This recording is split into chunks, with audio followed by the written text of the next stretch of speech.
And we are live. Good morning, ladies and gentlemen. This is yours truly, Alberto Martinez, CEO of Elasma Film and Comics, writer, author, illustrator of Street Champion Road Warrior Drake, my first graphic novel. I'm also the leading expanding voice in science fiction 2020. I'm really not, but I like to say it to piss off some people. So that is me. And I'm also the anti-winger. And I'm joined by my co-host, the one, the only, Rosetta Allen. How are you? Doing good, just busy as all hell. On a Saturday morning? Of course. Did you have your Wheaties? No, but I've already seen the swans and done hiking, so hi. And she's at war. There we go. And we're going to have an interesting show today. We're joined by our guest, Luke Weber. How are you, sir? Hello, how's Matt? How you doing? Good. And before we go on with your story, let me just do the setup as people start coming into the stream.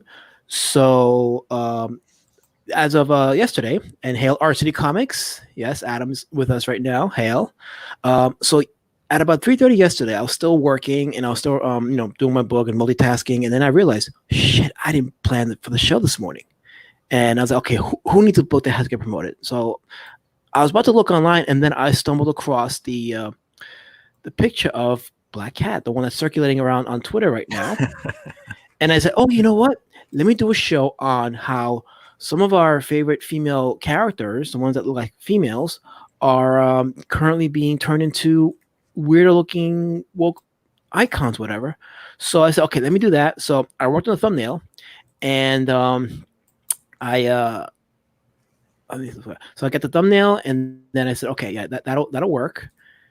And then I was looking for information on the design and everything like that. So I went on Google, and I noticed that I couldn't find any articles, so I thought that was kind of weird. Like, okay, that's weird. And then I tried to look for some other information, and I was like, okay, well, something's going on, because I didn't really find anything. But I was like, okay, well, I mean, the gist of the show is going to be about the turning of our beloved female characters into a weirdo imagery, whatever. And then I got contacted by Luke here, and he was telling me that there's actually some misinformation about the image, and then we were DMing each other, and I find out quite a bit of stuff. So I'm going to let Luke now take the floor. But before anything, Luke, tell us who you are and what your connection to all this is. Sure. So my name's Luke Weber. I was a storyboard artist within the animation industry here in Los Angeles. I've since been booted from the industry, blacklisted, if you will. And my connection to this whole image was that I was a storyboard artist on the show that this was made for, which was Marvel's Spider-Man, as a storyboard artist. And I've been seeing this image pop up in my feed, and everyone's kind of been losing their shit over nothing, because this image is a pre-production image that was not used. As you know, I messaged one of my friends who worked on the show as well, a guy by the name of Kaiser Stone. He was a character designer on the show, and I asked him, is whether or not this was his or not, and it's actually a drawing by another character designer on the show by the name of Sean O'Neill, and it was just preliminary. It's like this design was not really used. They used a slimmed down version, but nobody really seems to be listening. So yeah, let me show a quick clip of the slimmed down version, and correct me if this is the actual model that was used. Let me get the screen share here. So it was eventually became this one, right? Yeah. So that's the one that one right there. So that's the one that I storyboarded, because that's the that's actually a drawing for one of my storyboards, actually. Oh, look at that. All right. Because so the episode is where Black Cat first appears, and she's trying to steal the symbiote from the university it's being housed in, that Peter is I think it's Eureka Academy. I think that's the name of the institution. And give a little credit on this one. I'm still not a fan, but at least she's got some butt. Right, but the thing, I think one of the other complaints about it was that which I found kind of weird, was that they got rid of the cleavage, et cetera, and Yeah, I have to agree with that complaint. well, let me educate you. I understand the complaint, but it's not appropriate in this case because the whole direction of the show, they were going for making the characters younger. So Peter's like 16, and so a lot of the other characters are like 16-year-olds. Ooh, jailbait. Yeah, so the studio kind of has to sort of straddle this thin line where there is a stereotype, and it comes to they're trying not to seem like they're trying to sexualize children, but there is also a point where media almost always in American culture tries to downplay curves on teenage girls, even though that is a real issue. And sure, if you get the large curves very young, you're also usually the target of the bullying and the abuse and other stuff from other girls. So yeah. Well, I'll say this. I do see the point about the whole not showing the cleavage on like 16-year-old characters. It opens up a can of worms. I remember when the open shirts and stuff like that. But I remember when Kick-Ass. You remember when Kick-Ass came out, the movie? And I remember when IMDb had their message boards active, and I was cringing every time I see grown men talking about how Kick-Ass Hit Girl was, and I'm like, isn't Hit Girl like 13 years old? So it weirded me out. So I can appreciate, in this instance, not trying to sexualize a 16-year-old character. So I can appreciate that. I'll put it like that. Well, I mean, the other thing is that like this version of Spider-Man is done for Disney. It's on the Disney lot. I know because I worked in their studio. And so obviously Disney very much has a brand, and the brand is families, right? And so they have their S&P, Standards and Practices Division, are really strict about stuff like that because they want to obviously reach a wider, more general audience. And unfortunately, sexualizing characters is not a good way of doing that. They kind of want to keep things a bit more neutral. I have to correct one thing on that, though. All right, what's that? The attitude that having a large chest means you're sexualized. Sure, I understand that, but Disney tends to want to play it safe most of the time. Here. This is something that's been an issue of mine for a long time. It is, you see it in the art community everywhere. It's been on this way a long time, where the exact same thing with a girl with a flat chest versus a girl with a chest will be considered art this way and pornographic or sleazy this way. Yeah, no, that's legit. There's a stereotype that if you have a large chest, you're sexualized. This stereotype is not just in media; it is everywhere in culture, and we are treated like crap, especially by other women. Sure, no, that's totally legit. I think that's sort of in the context of a larger conversation. That's a totally legit criticism. I guess I'm sort of addressing it in the smaller context of just this show and sort of corporate media. But in regards to, say, online and Twitter, I totally agree. Like, I see that all the time in my feed, and it's absolutely ridiculous. I mean, this conversation that started about Black Cat is, it definitely can bloom out into sort of a larger conversation of, I guess, censorship and art and sort of where the animation industry is going. Like, if you wanted to make the argument that Black Cat is really badly designed and stuff like that, that's one thing. But if you want to make the other argument saying that in another Marvel show for Disney called Marvel Rising, where they made Squirrel Girl look like some dumpy, unattractive, and totally unrealistic. One of the dumbest characters of all time, anyways. Oh, totally. But Marvel Rising, which is sort of in the same universe as Marvel Spider-Man, I think it's bombing ratings wise because it's all about powerful woman and just all this SJW BS and girl power, but in a toxic way. So in a toxic way. They don't understand that strong women, part of what makes anyone strong is what you overcome, not just being strong. There she is. That's not the Squirrel Girl I grew up with, is it? They don't have characteristics the same way men do. And to think every strong woman needs to be this ultra skinny, flat butt, flat chested little woman running around beating up people like a man would. Sure. And that's not a portrayal of a woman. It's just not. It's not. But I go back to the art piece. I'll give you both a little criticism and plus on it for why I'm not a fan still. If he can go back to it a sec so I can actually point what I'm talking about. You fell asleep. See, my problem here, first of all, I'm not a fan of the oversimplistic style that's being used now, where there's not a lot of shadows and shading and depth. Oh, yeah. I'm not a fan of the whole wide-eyed, half-stoned look that they're doing constantly everywhere now. Okay. And I very much like the retro animation styles from like 50s to early 90s. So you're more a fan of, you're less of a fan of, I guess you could say, the sort of the poor man's anime sort of way that they're going? Yeah. I don't like the simplistic at all. Sure. See, I don't mind the design, but yeah, I definitely I am definitely a fan of like the shading and the highlight. Yeah, like Bruce Timm early Batman animated series style. Form is good, or if you're going for an early teen range. The form is good. Yeah.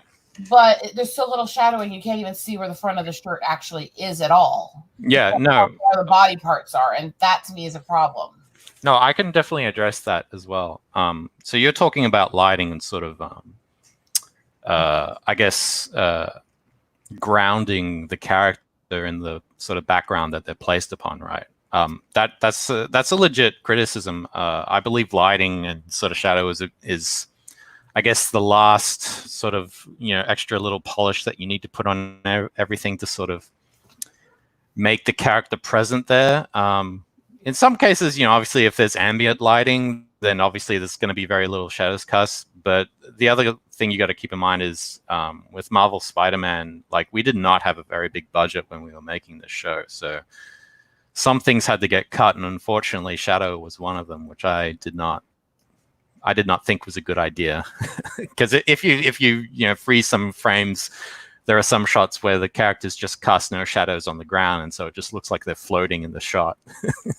It's like, but you go to all these things, they're making all these remakes of classic shows, and they're doing like this new Rocky Bullwinkle, they're doing this new Flintstones and all that, and all the characters look like they're strung out on drugs because there's no shadowing in their eyes. Well, I think the way they look... Well, I mean, that's absolutely true in regards to, say, a show like She-Ra. But, I mean, that doesn't look too bad. That's actually really well drawn. These aren't horrible designs. I just wish it actually had a little depth and clarity. But the eyes are still a bit over the top. It's like you have American drawing with anime eyes. It doesn't match. It doesn't fit. Yeah, so this has sort of been the way everything's been going, because this is the problem that executives have... I guess they've been... sort of trying to grapple since 2015. There was this big thing where executives and, say, companies in advertising and everywhere, and media in general, were trying to figure out, hey, it's Black Sage D! How's it going, my man? Hey. How's it going? Welcome to the party. Sorry I'm a bit late. I had to, eat my...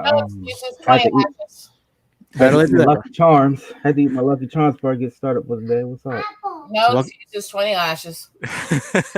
So welcome, Black Sage, to the show, and we're talking about the Black Cat design, and Luke was giving us some information. So yeah, go ahead. Let me finish my thought. Yeah, so executives in all media, ever since 2015, they've been trying to figure out how do we market and appeal to millennial and after kind of generation, like what are kids into? And coincidentally, like strangely enough, kids are really into anime, right? They love that style because Western anime is on sort of the downswing, because obviously, this is part of the larger sort of conversation. Like, I'm an anime girl. I don't like combining the two, though. I know, but they don't know how to. They've sort of painted themselves into this corner. They don't know how to appeal to sort of younger generations, and so they look at what is trending online, and they go, well, they like anime, so let's make something sort of anime style. And so they make this really bad facsimile. Not saying that's the case with Marvel Spider-Man, because the guy who was running it, a good friend of mine, Phil Pignotti, he just really likes anime, and he was really inspired by it. And obviously it's ubiquitous, but in today's day and age, and animators, we tend to, I guess, inspired by each other. But it does talk about this sort of larger issue about how Western animation is sort of, I guess, going on the decline because a lot of people who aren't qualified are getting hired and being promoted to, and even handed their own shows just on a silver platter and not knowing how to do it. And as a result, the rest of the industry suffers, whereas in Japan, you know, they're still just doing what they've been doing since the 80s and 90s. Part of it's woke points. It's, oh, we're gonna hire this person because look, it's a woman. It's a woman of color. Yeah. Well, can I say something for a bit? Sure. So the main reason why anime has been doing the thing that it's been doing for the main reason why anime has been doing the things that it's been doing for years on end is because Japan fundamentally knows there's a market for everything. Yeah. So they don't really try to cater to just everybody at all times. Yeah. Well, as in the Western media, you know, as in like what Western media, especially nowadays, they're trying very desperately to try to appeal to everyone at all time, and you know, trying to make sure that everybody doesn't get offended or anything like that. So it starts to become more of this homogenous sludge more than anything else. Oh yeah. It's more offensive that way. It's more degrading to those who are on the outside. You know, I'm sitting here as the pale skinned mixed race female, you know? We're our own breed anyways. Let's be honest. But part of why Japan's so successful with it and why it doesn't hit it is how you address having those characters too when you do it. One of my favorite animes came out end of the 90s, was popular while I was in college in 2000. That was Kurumi. It was a mini series one, not a full TV show. And it had plenty of the fanfare and the TNA shots and stuff like that. It also, though, had, out of the three main girls, one was very straight, one was very les, and one was very bi. But they didn't put all this political messaging or the poor me sexuality stuff in it. It was just, they were there. Yeah. They had their personalities, they had their sexuality, but it just, the things happened organically, not forced. So you're talking about Still Angel Kurumi, am I correct? Mm-hmm. Okay, all right. And keep in mind though, Still Angel Kurumi is actually a quote unquote shonen anime, which is actually made for boys, for young men. Oh, so, most of the anime stuff I like is because I love, as I call it, the big boob representation. Oh yeah. No, that was a straight woman. I just like to see girls that actually, you know, have a little bit of curves and men appreciating them. I want to hear Luke continue your story. So so we have the design here. So tell us. Go ahead. I was actually gonna riff off of what Rosetta and Black Sage D said. Like they touched on a really important point. Mm-hmm. Black Sage is actually correct. In Japan, like they always approach when they make stuff, they approach it with how we used to do it, but not anymore. The first question they asked themselves was like, who is the target audience? Right? And we've kind of stopped doing that here in the West and in Western animation. Like we've stopped asking who is the target audience now. We've just said, or they've just said, the woke crowd who have basically overtaken the entire industry. They've just said, oh, well, we'll just make something for ourselves.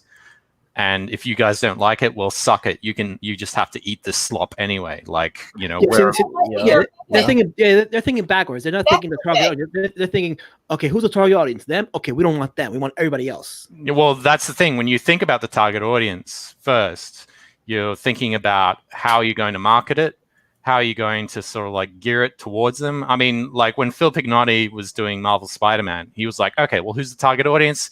The target audience is teens. And this is the same thing that I was talking about in regards to, say, the executives and media executives when they're trying to figure out how to market to the millennial generation and younger. Like, you know, what are teens like? Teens like anime. All right, well, let's just, you know, make something sort of slightly anime influenced, you know, not understanding that, you know, anime has a lot more mechanics going on underneath. It's not just big eyes and speed lines, you know what I mean? And not only that, it's more of a cultural difference as well. Like Japan, sure. Yeah. Japan tackles many subjects in in a much different light than like with Western entertainment. Like even the most like hardcore, grim, dark Western entertainment, property, they don't really touch on half of the stuff that Japan does. I'm talking about, and I don't know if this is gonna, trigger some sort of flagging bot or whatnot, but it tackles all sort of issues such as, rape, incest, murder, genocide, all of that stuff. All of the stuff that that people have been asking for years in Western entertainment. We're not seeing that anymore because everything has to be played safe and has to be, inoffensive at all times. Right. Yeah, that's true. Yeah, that's the thing. We're playing it safe, and by playing it safe, we're not even telling anything. We're just putting stuff out there mindlessly, and nobody's consuming it. I remember a time where like Marvel Comics used to cover a lot of like deep and heavy subjects without trying to, bash you over the head with it. Yeah, exactly. Especially the X-Men comics, especially the I think it's the Uncanny X-Men. And even when they did say something, they were very subtle about it because, good storytelling doesn't just put it on your nose. It actually it presents something, and a good writing will actually relay the message, without superseding the entertainment part of it. Because entertainment is still important more than anything. If you're not entertained, then whatever you're telling is not going to matter. Well, this sort of speaks to the larger problem right now in the Western animation industry. Like they're not setting out to entertain you anymore. They're setting out to try and re-educate you because it's all for the cause, right? Like there's so many ideologues and all these kinds of ideologically possessed people who are running the animation industry now, that it's absolutely ridiculous. Like, there's but that's just not only permeated in the studios, it's also permeated itself inside, the Animation Guild and, organizations called Women in Animation, WIA. They've gained a lot of power in the industry, and, now they're setting up initiatives, or they have set up initiatives where, the main mandate is to achieve 50-50 parity within the creative industry by 2025, 50-50 representation in all creative roles. Well, here's the thing. It's like a lot of the entertainment industry pretty much has been overtaken by special interest groups. Pretty much. Oh, totally. But one of the biggest, and I don't know if I'm delving into conspiracy theories here, but a lot of this stuff was supposed to coincide with, and I don't want to derail this. Go ahead, derail it. Derail us all. Don't worry. There's been a lot of talks that everybody thought that Hillary Clinton was going to win the 2016 election, and this was going to kick off a lot of these initiatives. And how dare you question Saturday Night Live? Yeah, but there's been the main reason why you're seeing all these initiatives now, because Hillary Clinton was supposed to give Hollywood a ton of money. Like she was going to give a lot of these Hollywood studios a lot of money and connections to pretty much go all over the place with it, and obviously that didn't happen. And the main reason the media is going all this orange man bad stuff is mainly because Trump pretty much cop blocked their main initiative now. I'm not going there on any of that, so. Right. I will ask, again, it was just a theory running around. But, okay. Let's see. You just heard it on the grapevine. Right. But yeah, Hillary Clinton was really gonna lead a whole lot of stuff there. But yeah, that's kind of going down a rabbit hole. Yeah. But no, that's a good point. This has kind of been going on since 2016. Yeah. That's when it really all kicked off into high gear, and it really kicked off into high gear here in Hollywood when the Harvey Weinstein scandal broke, and everybody here in Los Angeles lost their shit, including a lot of the women who work in animation. They all, all of a sudden they were like, oh, well, there's this high profile white man who's done this. Who else in animation has been doing this? And they've just been canceling people left and right, including myself. So, right. And it's not just that; it's in the gaming industry as well. It's like, oh yeah, exactly. It's like post 2016. It's like every game developer. It seems like every game developer has, for the most part, been infiltrated by these California leftists right here. Oh, totally, yeah. And it's like the gaming industry used to be filled with a whole bunch of edgelords. That's what it was. It's like the gaming industry was filled with a whole bunch of edgelords, and I don't know what the hell happened. Anita Sarkeesian is what happened, mate. That's what happened. Yeah. She's patient zero. Breakfast come up a little when you said that name. Oh, boy. Well, I mean, it's true. I mean, she saw an opportunity. She saw a way to make some money, and she took advantage of it. And of course, she used guilt tripping. The old. Well, if I never see another one of these freaking whiny third wave feminists again, it'll be too fucking slow. But this is the landscape now. Like, men are either they're on board because on paper, or they're white because they want to get their dicks wet. All that too, as well. Yeah. Like they're like, oh, if I appease this woman, maybe I'll get some cooch, right? But I mean, it's really complicated because, obviously, men want to, they don't want to be seen as some kind of monster, but women are very. Especially in entertainment, women are very ready to sort of go, oh, it's almost like emotional blackmailing. Like, again, not to derail the whole conversation here, but look at the Alex Holikawa situation right there. Oh, totally. Yeah. I have to say, because this is one of the things that irks the hell out of me. I'm sick and tired of this portrayal that women have to be strong by having men act like little soy boy cuck faces. Wow. If the woman is truly strong, she needs a strong man to handle being with her. Red pill knowledge. Women love strong assholes. Yeah, the bad boys, right? There we go. Yes. Yeah. Or they don't even have to be bad boys, but they got to actually be a man. Well, it's actually I think it's taken a worse turn. It's like women now feel like in order for them to succeed, men have to fail. And isn't it? You're not strong by tearing somebody else down. Period. Isn't that actually pretty sexist of them to really, say that women need to be essentially the only way for women to succeed is a man to fail. Oh, absolutely. And keep in mind, look. We have to build up the minority by only hiring them based on their race and not hiring white people. You racist bastards. I mean, look at Doctor Who, look at Star Wars, look at Star Trek. It's that all of the main, even look at James Bond, for goodness sake, all of the main male characters, they're basically being torn down to promote this agenda. It's like you can't have any good male role models anymore. That's the goal. Yeah. You have to tear down like the idea, the concept of masculinity because it's quote unquote toxic. Well, it's all for the cause, Black Sage G. Laz, what shirt do I wear often when we're streaming? The ones without sleeves. No. Which shirt was? Oh yeah, your toxic masculinity shirt. It says support toxic masculinity across. Yeah. Well, I mean, just to bring it back to the sort of talk about animation, I mean, Black Sage D brings up a really good point. And this is sort of the big difference between, say, the messages Western animation is sort of portraying and the messages that say, well, I mean, I know we keep talking about Japan, but I mean, it's relevant, right? But this is also the same for, say, Korea and other places. In American animation, they're always going on about, woman power and strong women and all this and all that. And men are sort of being left out of the conversation.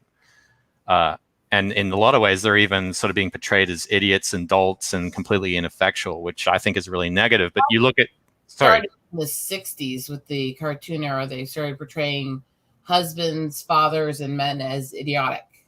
Yeah, that's right. But you look at, say, my favorite show, My Hero Academia, and it's like the completely opposite. It's not this hateful, petty, vindictive kind of,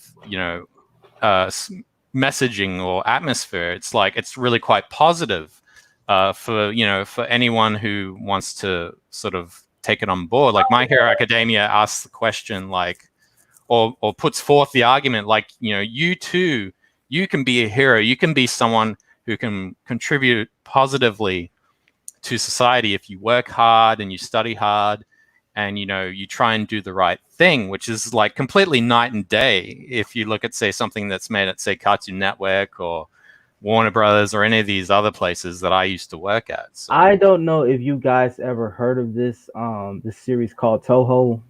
Have you guys ever heard of it? Toho, like the film studio? No, I'm talking about the Toho, the game. No, I'm not a gamer. Oh, yeah. I don't think I played that one. I mostly play Overwatch. All right, so Toho here is a So what Toho is a bullet hell game featuring mostly all female cast. Oh Lord! What is this? No. Screen grab out of one of my streams.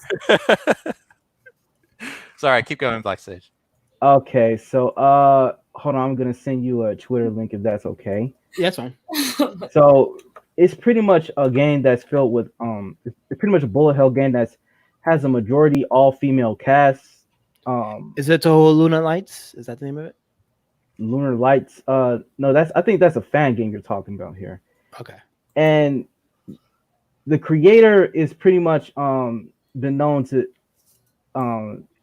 be somewhat of a feminist almost, but it's not the type of feminist that you're usually thinking. He genuinely it's genuinely the positive type of feminism, where women are pretty much, for the most part, they can carry their own, they can be the hero, they have flaws, they have they have flaws, they are very they're very the populace and the women following it in the early days, but was never actually the goal of the leaders of the feminist movement. Right. So, and by the way, that would be called egalitarian. Right. And it's like most of the women in the game are pretty much they're pretty much have different sorts of personalities and different types of quirks, but the main theme of the series is that women can be just as powerful or crappy as men. It's like not every woman in that game is a strong, independent woman. They can be cowards. They can be, greedy cowards, or pretty much good, bad. It's all very nuanced, but they don't really. But it's all made by one guy, right? His name is Zun, and what it goes back to is that Japan has a fundamentally different thought process when it comes to feminism, and to me, I think that Toho is the best example of you having an all-female character cast, but it doesn't beat you over the head with feminist talking points. Oh, I love Japan's take on feminism. I'll take that. Yeah, you can check out the link if you want. I sent it to you. All right, cool. Yeah. Look, you got a question from the chat. It's from Shaq Skyrock. She says, "You used to work at the Cartoon Network. What cartoons did you work on?" So I worked. My first job in America was working on Ben 10 Ultimate Alien, and then I did some freelance. Then I worked on Generator Rex, and then I did some freelance on Steven Universe for I think 1 or 2 episodes.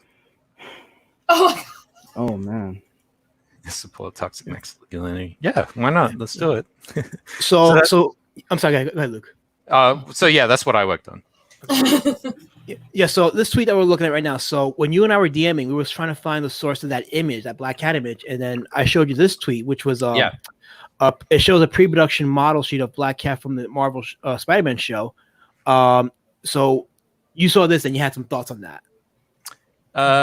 Yeah, so I don't know why they showed this image, because this was a pre-production image. This was the first version, and I remember because obviously I worked on the show and I storyboarded the episode where Black Cat was first introduced.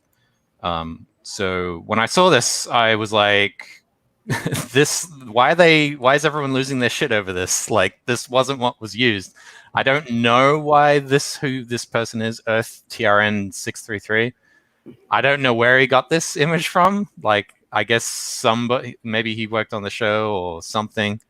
But yeah, I don't know how this got out. It shouldn't have gotten out. Maybe it was just kind of like they just treated it as sort of like, oh, check this out sort of thing. Well, you have to keep in mind that people already have a knee-jerk reaction to this sort of stuff, because it's like they're seeing so many of their beloved characters being absolutely butchered in the name of wokeness. So you can kind of understand why people are already having a knee-jerk reaction to this design. Yeah, and I can't even blame them at this point, because it's like so many. It's just that so many beloved properties are literally getting butchered because, you know, there are feminists in the production committees that are pretty much they have massive self-esteem issues. Sure. I mean, and they're absolutely pushing an agenda. You're absolutely right. I mean, I guess in the context of Marvel Spider-Man, I think people are being a little bit too harsh on it because, you know, it's, in my opinion, it's doing a lot of things good, even though it's been critically panned, and obviously it has its shortcomings. Well, I sympathize because I haven't seen the show, but I did like the Ultimate Spider-Man cartoon, and that was kind of crapped on too. But I have nostalgic reasons for liking it, but I understand. Yeah, so the whole... Oh, sorry, go ahead, Rosetta. I'm done with all the different Spider-Man variants at this point. Do something new, for God's sakes. I know. Well, you got to understand, like, Marvel was bought by Disney, and Disney is trying to make, you know, some buck off of this. Obviously, I know what's causing it. There's a reason my main banner on my channel is Duck Disney, fuck Disney. But well, I mean, I'll go ahead, Black. And another thing that really surprised me is how little like creative integrity that Disney has nowadays. And keep in mind, they've always been like a morally bankrupt company, but it seems like nowadays it's like Disney's not even trying to push, you know, originality or creativity anymore. It's just, you're just trying to buy things up, just buy. They don't actually, you know, get people on the creative side to actually animate stuff. I mean, when's the last time you actually seen a 2D animated Disney show? I mean, outside of you know the small little TV shows, but when you see a 2D animated movie, and you have all these, what you're saying, and the 2D anime stuff they're coming out with is all like that Cal art style. Right. It's the last time they had more of the traditional Disney style, and I think that was during like Tangled and Brave time, like the Don Bluth, or the Brad Bird type animation. Yeah. And even they were mixing a little modern into it. Right. Yeah, but that was CG, right? Yeah, that both of them were on CG. Yeah. Yeah. So tried to make it look more like the old. Yeah, no, I get what you're saying. The thing was you got to understand sort of the history behind it. So Pixar, when they first started up, they created a partnership with Disney, and that's when they created the first Toy Story, which, you know, took the industry by storm at the time. Oh, I know. Indeed. Yeah, and so obviously, you know, Pixar showed, or they, I guess, pioneered computer-generated animated sort of content, and they sort of showed that, because up until that point, that sort of format had been, it looked kind of bad and kind of clunky just because of the limitations of technology. And so they sort of showed that, no, it can actually look good. And so when Disney bought Pixar, because they couldn't figure out, obviously they were in dying throes, because I guess they had reached the evolutionary end of where they could theoretically take 2D animation, even though they really hadn't. I mean, 2D animation has actually evolved drastically over the past decade. Yeah. And you look at movies like Klaus. Yeah, that's been made completely by free software, Blender. No, actually, that was proprietary software that they made specially for themselves. I thought Klaus used Blender for lighting. Oh, for lighting. Oh, I mean, they might have used Blender for, say, compositing, but the thing that really set Klaus where it was that they created some proprietary software where they can sort of very quickly lay down some very amazing lighting that is super easy to sort of set up and really streamlights it, so to say, not trying to use a pun there. But yeah, it was kind of the first big leap that anyone had made with 2D animation since Disney abandoned 2D animation. Right, and that should be absolutely embarrassing that Oh, totally, yeah. that you got even like small time animation studios in Japan outclassing this. And Disney used to be the leader when it comes to animation. Well, that's the thing. Japan has stopped copying the West. Like, you know, the West used to be the trendsetters, and now, you know, American animation is chasing trends from Japan. Like, everything's flipped. It's really sad and really strange at the same time. Strange is definitely the key word. Absolutely. Yeah. But go ahead. I was going to say, well, finish your point, because I have a point I wanted to bring up with you. Well, I was just going to say, like, this comes back to the whole thing of sort of this whole progressive mindset and sort of this loss of standards. Like, the people who are getting hired now aren't qualified. Like, before, you know, everything used to be based on merit and how well you did, and you know, sort of like your time and experience in the industry. And now that's all just been thrown out the bloody window. Now everyone's being hired, and this comes back to the whole women in animation 50-50 parity by 2025. Now people are just hiring individuals based purely on what identity checkboxes they mark. You know, when people there was this massive panel at the Annecy Animation Festival that they hold in Annecy every year. I think it was last year. And it was this panel that was held by Weir. And I've got the video where they put up all of these female executives on the panel talking about, all agreeing with each other about how they have to hire more women and more people of minorities in top positions. And when people like Ramsey Nato, who's the executive vice president of animation production development of Nickelodeon, says, you know, we had 3 candidates apply for a production assistant position, and she says quite pointedly that she deliberately chose someone who was of a minority, like of dark skin, rather than looking at their credentials and their abilities.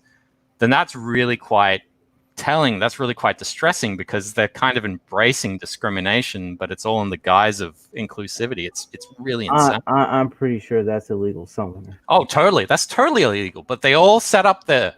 During that panel talk, and they're all boasting about how they're doing this kind of stuff, and nobody up there is disagreeing. Everyone's agreeing.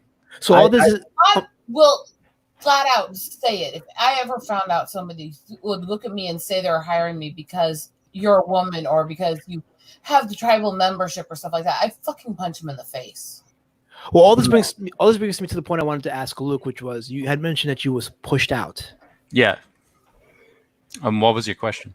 Well, the question was, were you pushed out because you were vocal about everything you were saying about the whole meritocracy? Were you pushed out over creative differences?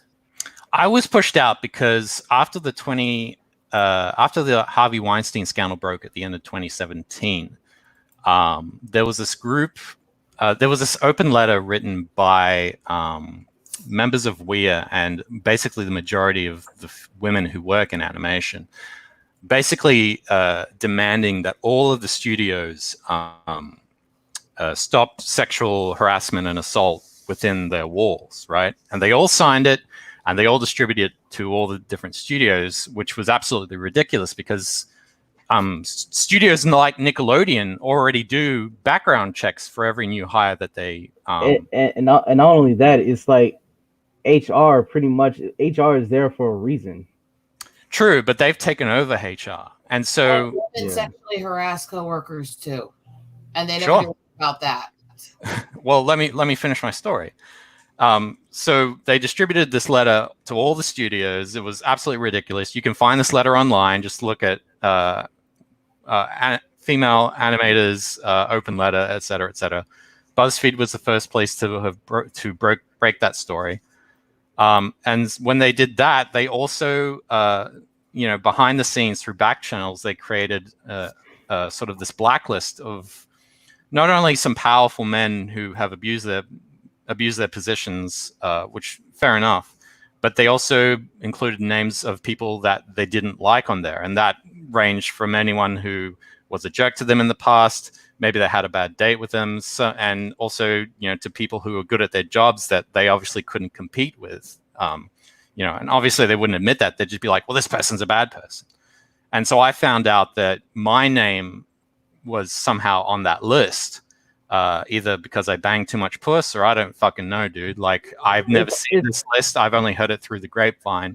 And it's almost like matriarchies were designed specifically to fail.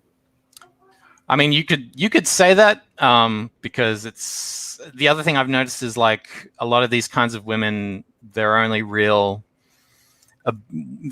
cudgel they have is by banning people and sort of excluding them from things. I'm going to offend them so much. Suppressing thoughts, what you're saying. Yeah. I mean, without opening that can of worms. Sure. Yeah, I know where you're going with that. Yeah, I do. So. Well, you know what I mean? Like, this really I seems do. to be the permeating pattern that happens over and over again. We saw this in the early 2000s when message boards were the thing, right? Like, just people would be getting banned because they were saying something that someone didn't agree with, and they were being banned mostly by these kinds of women. And then of course you got the white knights and the simps who follow them, hoping that they'll get some cooch if they just support them.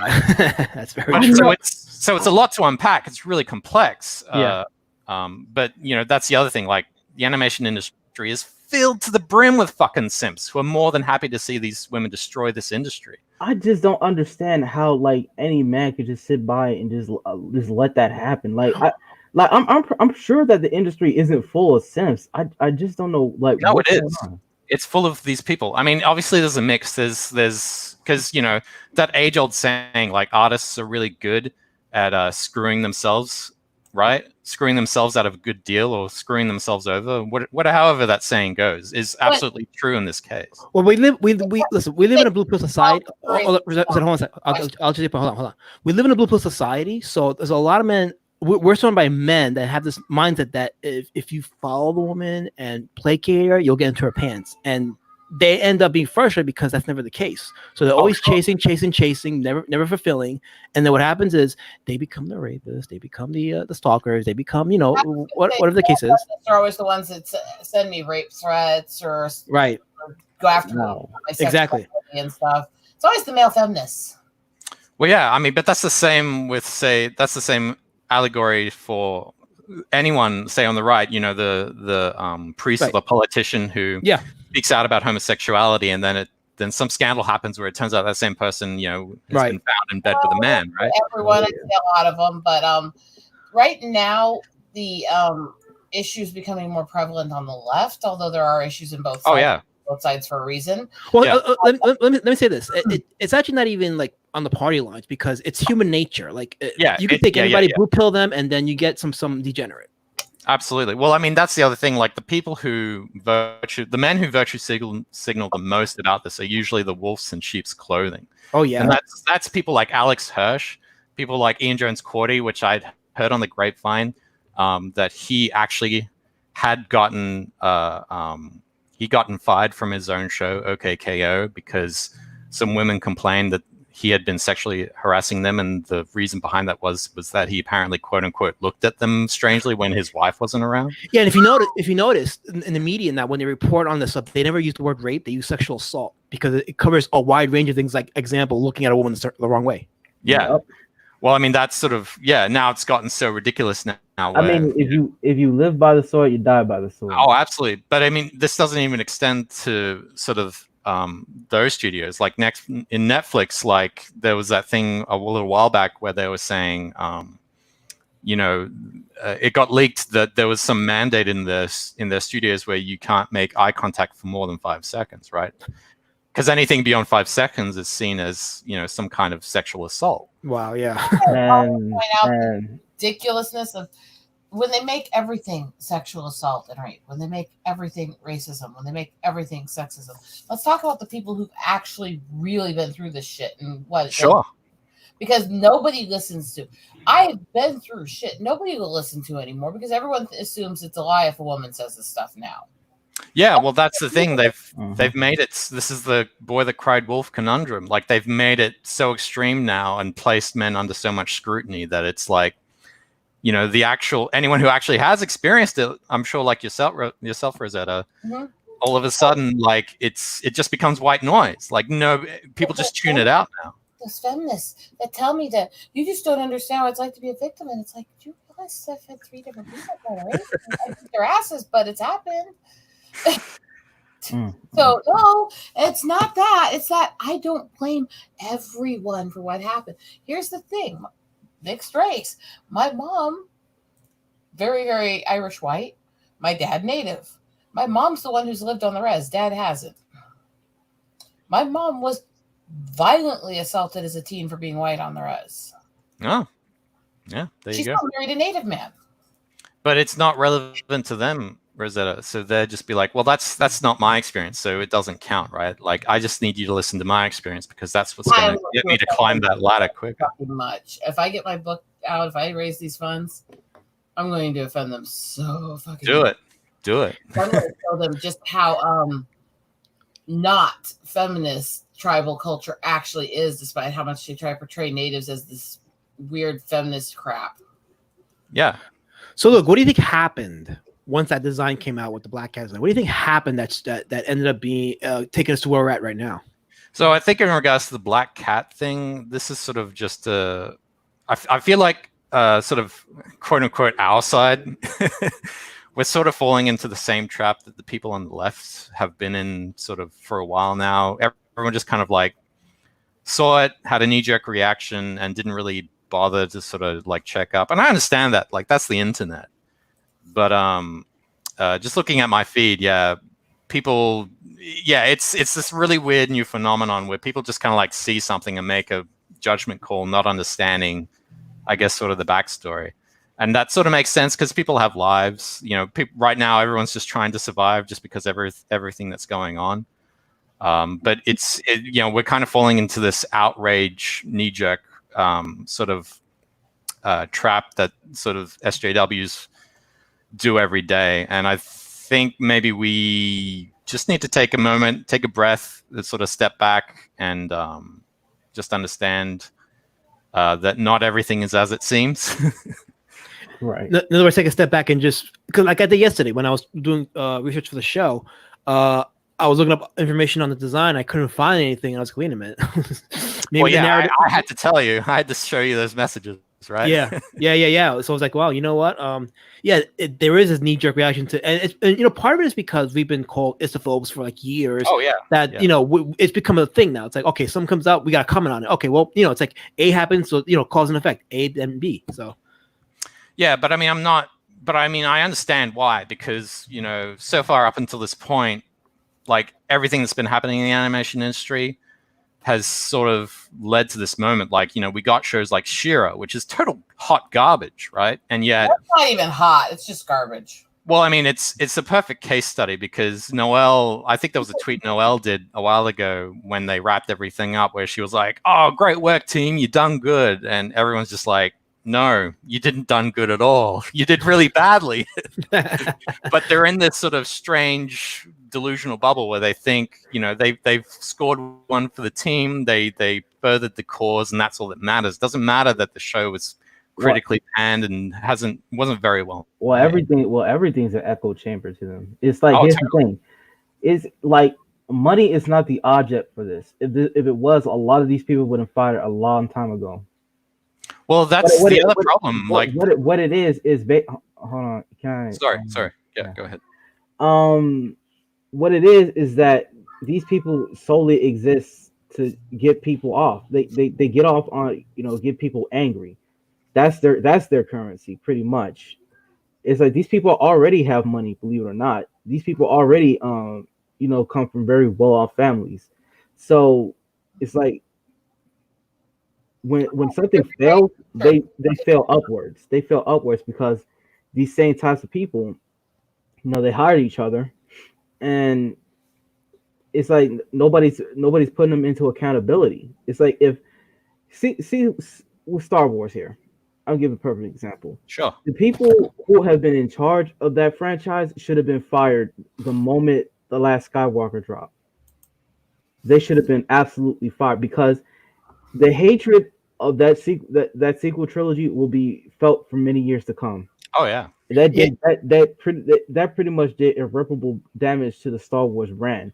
Yeah, and I've heard that people inside in Hollywood hated that film too. Exactly, but here's the thing: nobody's getting fired. Matter of fact, Kathleen Kennedy just hired one of Harvey Weinstein's personal assistants. Believe it or not, I know. They hired that woman in order to work on Star Wars, and I'm like, have they learned nothing? And I actually heard that Bob Chapek and Bob Iger, the two CEOs, they keep switching CEOs every day. I don't know which one of those numbnuts are in charge of Disney, but I lost count.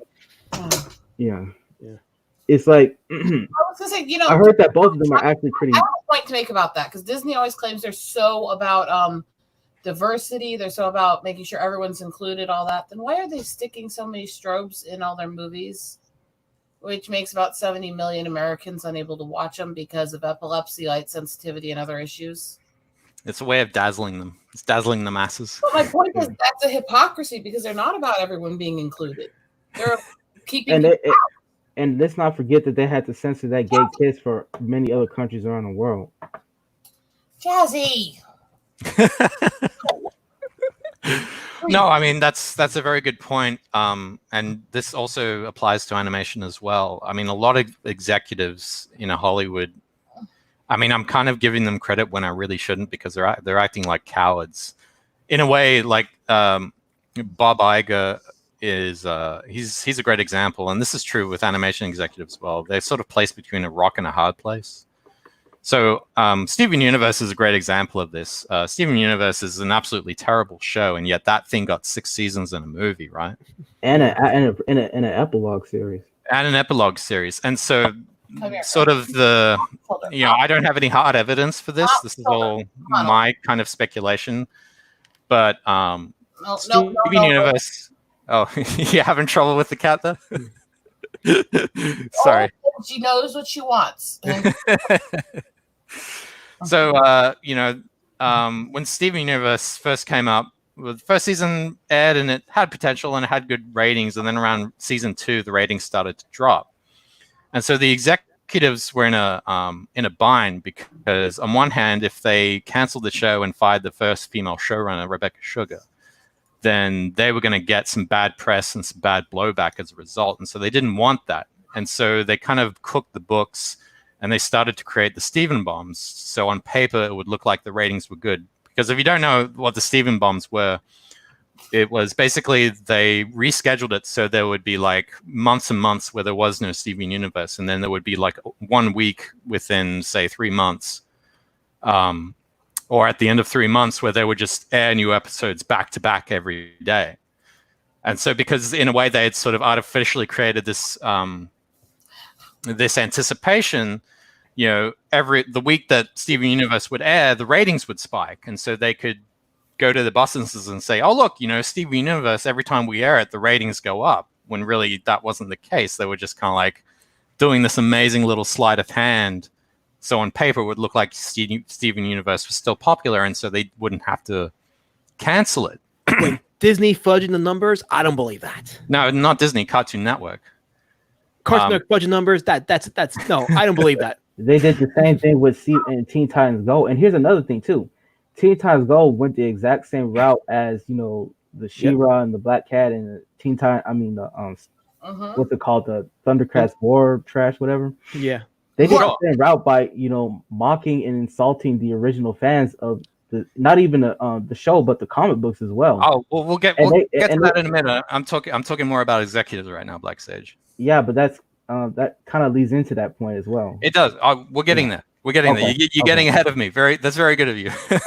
Okay. So this is sort of this has been going on since Steven Universe, funnily enough, and Rebecca was hired on to work on Adventure Time by Penn Ward.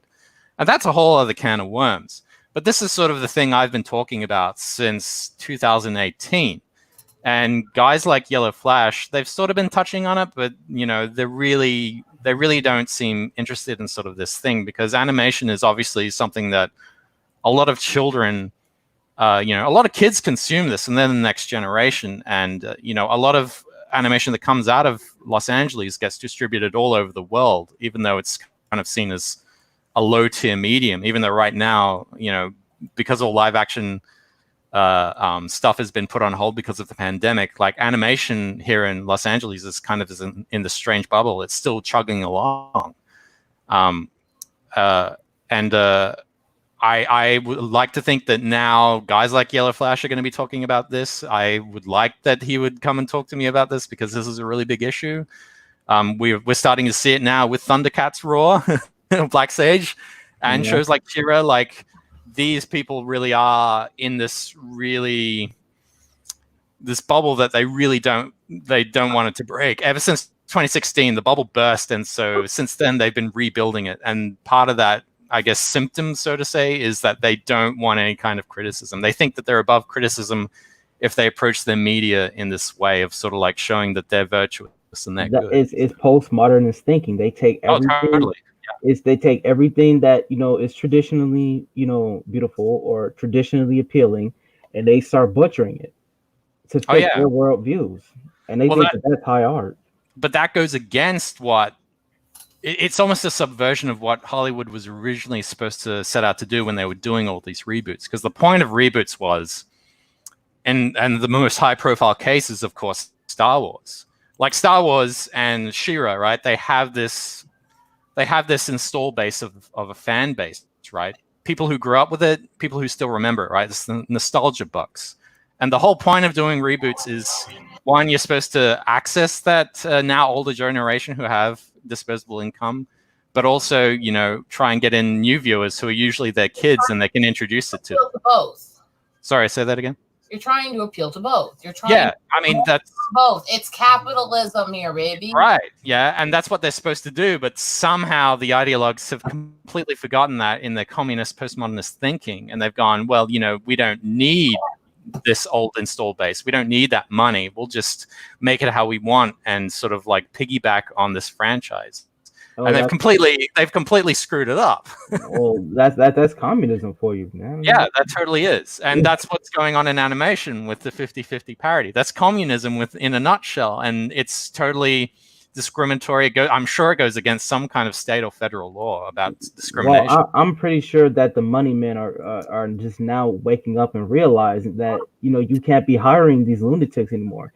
So these executives are going to have to grow a set and start cutting off these liabilities. See, I would hope that's the case with the pandemic. People waking up and saying, "Hey, you know what? We're losing money by the shitload. Maybe we need to get back to what worked." But I'm hearing things that's like, okay, they're still not getting it. Like, what was the last thing I heard? Pencils down, bitches. Well, they're doing like our gender. I'm trying to figure, what are they gender swapping? They're gender swapping something. And I was like, I think it was Pirates of the Caribbean, right? Yes. I was like, oh, they haven't learned it. Well, I've heard that Johnny Depp is going to be in a separate movie. I heard this was going to be like a separate movie.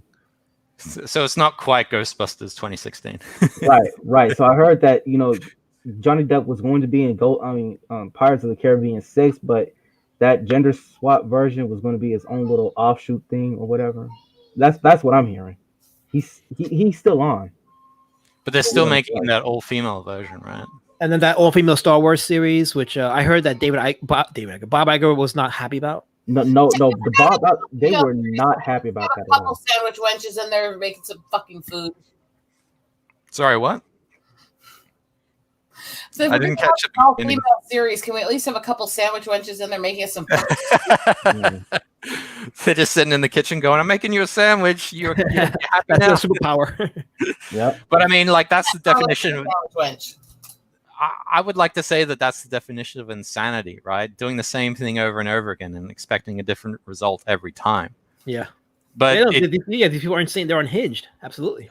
But I think also there's like another layer to this, more nuanced layer that, yeah, you're right. These executives, I think they're starting to figure out that this isn't a good way to go. But once again, I hate to give them sort of this credit, but they're in between a rock and a hard place. Well, where, yes, they're starting to realize these people aren't good for business, but they can't fire them because if they do, then it's bad optics, and they're trying to avoid bad press like the play. Well, here's the thing: they already got bad press by the way they've been handling these situations here. They already got bad press by all of this woke bullshit that's been tarnishing some of the greatest franchises of all time.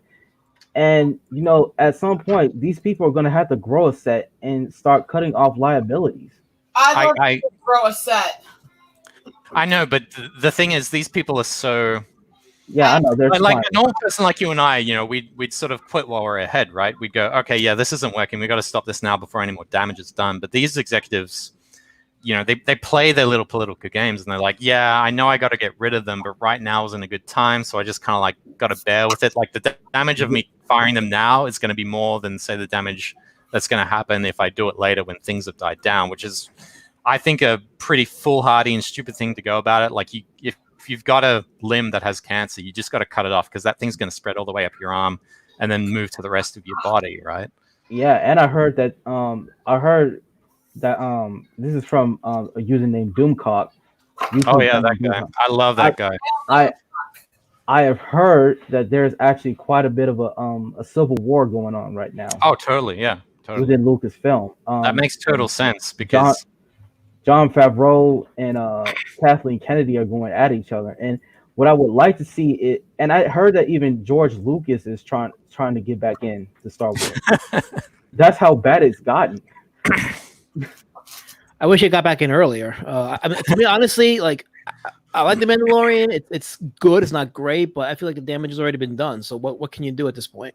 Well, aside from getting rid of the EU, the current canon, and bringing in like the EU, but I would say get rid of Kathleen Kennedy and put George Lucas right back in charge. I mean, at this point, yeah. Yeah, it's clear that he still wants to get back into Star Wars. He never sort of sold it. Lucas. I mean, I know it's really one quarterback, but he never sort of sold it. Well, you got to understand, like when Lucas made the prequels, everyone shat on them. So he was like, well, I don't know what to do.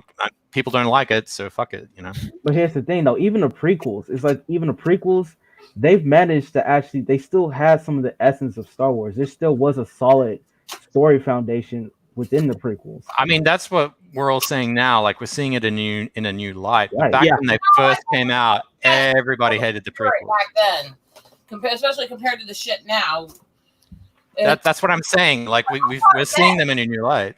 Right. I thought then. I just saw that he went too much with a certain style. It wasn't as good as the originals, but at least it had some of it, I get that, but back then, like we couldn't see that. All we saw was I saw it back then. Yeah, hindsight is 2020. Hindsight is 2020. But I personally think they should just redo those last 3 films, like the Disney sequels. I think they should just do a massive redo of those. Like they did with Clone Wars. Either that or like go back and just add some stuff onto it, because there's good stories in them. You just got to flesh out the right parts and get rid of the wrong parts. Mm-hmm. I'm all for going back to the Phantom Menace and removing a lot of the footage there and really going into the whole Qui-Gon Anakin dichotomy there. I'm not talking about the prequels. I'm talking about the Disney sequels. Oh yeah, get rid of them completely. They should completely redo those. Totally, I don't know if they will because politics or some bullshit like that. Well, but they can redo them in the style like say what the Clone Wars did. Oh yeah. Yeah, do an animated series as a series. Yeah, like an animated series. Yeah. I mean, I would prefer to see a movie, but maybe that's the way to go about it. Yeah. But we could talk about Star Wars until the cows come home. Yeah. Going all the way back to the point of this whole podcast is that I feel that the Western entertainment industry pretty much they've lost their mojo. Oh, totally. Yeah. It's like every woman has to basically look like a man, and yeah, well, I'm saying it louder. No, I am. But ultimately, again, you look at Japan, and I know you guys roam Twitter, right? Yeah. Yes. That's how we met, Black. Yeah. Have you guys heard of? Oh. We got another guy. Yeah, he was in the chat, Lawrence. Hey, Lawrence, what's up? Yeah. No, bro. What up? How y'all doing? Sorry, I went off camera. I have to work on this redoing my desk area, and I have a little time today. All right. Cool. That's cool.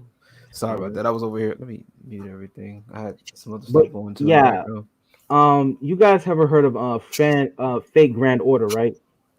Yeah. Yeah, it's a mobile game offshoot of Fate Stay Night, and Yeah. pretty much they pretty much look at the women in that game. I mean, you could never get away with that in the West over here. Sure. You can never get away with the women character designs in there. I mean, the main character, well, the main character is basically a gender swapped King Arthur. Oh yeah. A And gender theoretically, SJWs would like that, right? right, but you know she's too attractive. That's a downside. That encourages the male gaze. We can't have that. Right. Oh God. But yeah, but there's no such thing as a female gaze either. That's the funny thing about the shit, because it's like, bro, like I don't, and I've been noticing this for years, honestly, and it's like it's really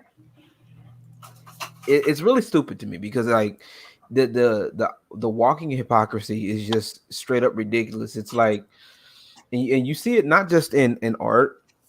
And I know, because that's what we've been seeing it lately in art and stuff, but I've been seeing it like a lot in a lot of other places as well, because I do, work outside of other places. But stuff since I was a kid. Yeah, some of it too. I've seen some of that too. So I'm like, fuck, it's crazy, because it's like, why are you worried about what men look at? And I think me and Black Sage kind of agree on this one, is where like a lot of these people that are trying to come into the hobbies now are people that were never really into these hobbies in the first place. That's it. They were never fans to begin with. They came in with an agenda. It was not about improving it. It was about changing it.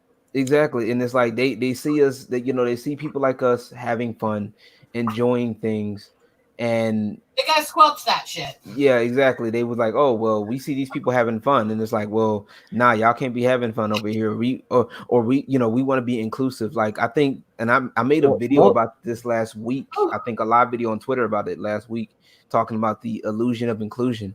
And wow, that's pretty good. I like that. I'm going to use that. Go for it, man. Just make sure you tag my name. That's all I ask.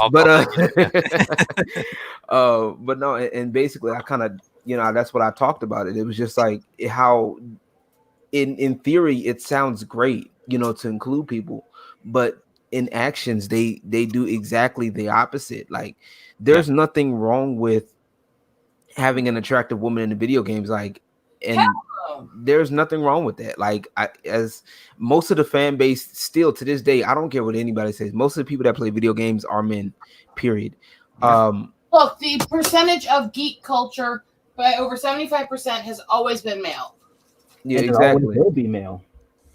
Exactly. And so so you have to appeal to those type of people. And and I will say this, yes, there are crazy dudes out there. I've dealt with a few. I used to work at before everything got shut down, I used to work as a DJ in a strip club, so I could tell you, yes, there are dudes out there. The only girl. I used to work around customers, and some of the customers were just fucking crazy. You know what I'm saying? I know that. Like, I'm not gonna sit up there and lie and say all guys aren't crazy, because there some are, but those are just a minority, because most of us know better. Yeah, we know better than to go to a strip club. Exactly, that too. But most of them know better than to just act a certain type of way when it comes down to females. Like, a lot of women don't do that. Like, a lot of women won't respond to the general good women won't respond to the bad boy shit. Like, let's just put it. It's the whole red pill thing. That's what it is. Like, women are more attracted to the asshole, because the asshole expresses some kind of leadership that women want. They want that. They're drawn to the leadership of a man.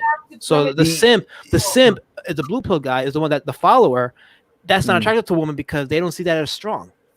Exactly. But the thing about that though. Go ahead. I'm sorry, Rosetta. Women need strong men, because we want a man that can protect us and the offspring. Right. Well, can I put something in here? Yeah, go ahead. Yeah, so you guys are touching on a really interesting thing. I mean, you're saying, the majority of men who play video games. Oh, the majority of people who play video games are men, right? And the majority of the audience who like sexy women are obviously men. And does everybody know this sort of underlying reason as to why that is? Go ahead. I'm not exactly 100% sure. I just woke up like about 30 minutes ago. That's fair enough. Like I was about the same when the stream first started. You need to wake your bum ass up. Man. I mean, I have my reasons, but I want to hear your take. So, this comes down to the sort of the crux of the problem about this whole ideological movement and so this denial of biology. And that is men are more visually stimulated.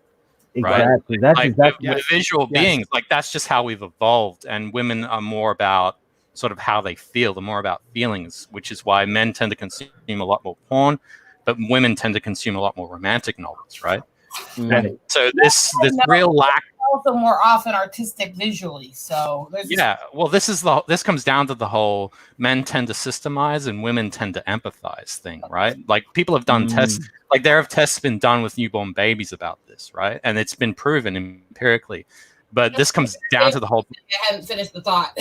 Sorry. Yes and no, man, and that because the way.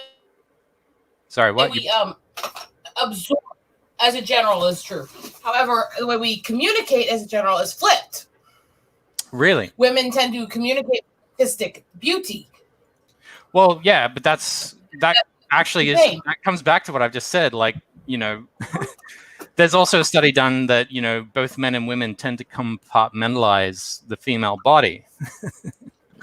And that's just part of how, because, when we're born, obviously, and we're breastfed, obviously, we can only really see the world through compartments. We're like, oh, a boob produces milk, et cetera, et cetera. You know what I mean? That's just how our minds are wired, right? Boobs are awesome. Thanks.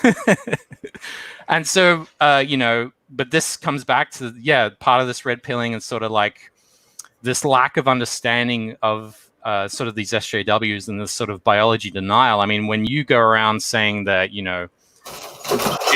gender and biology is a social construct, which is absolutely false, right? It's not scientific at all. It's pseudoscience.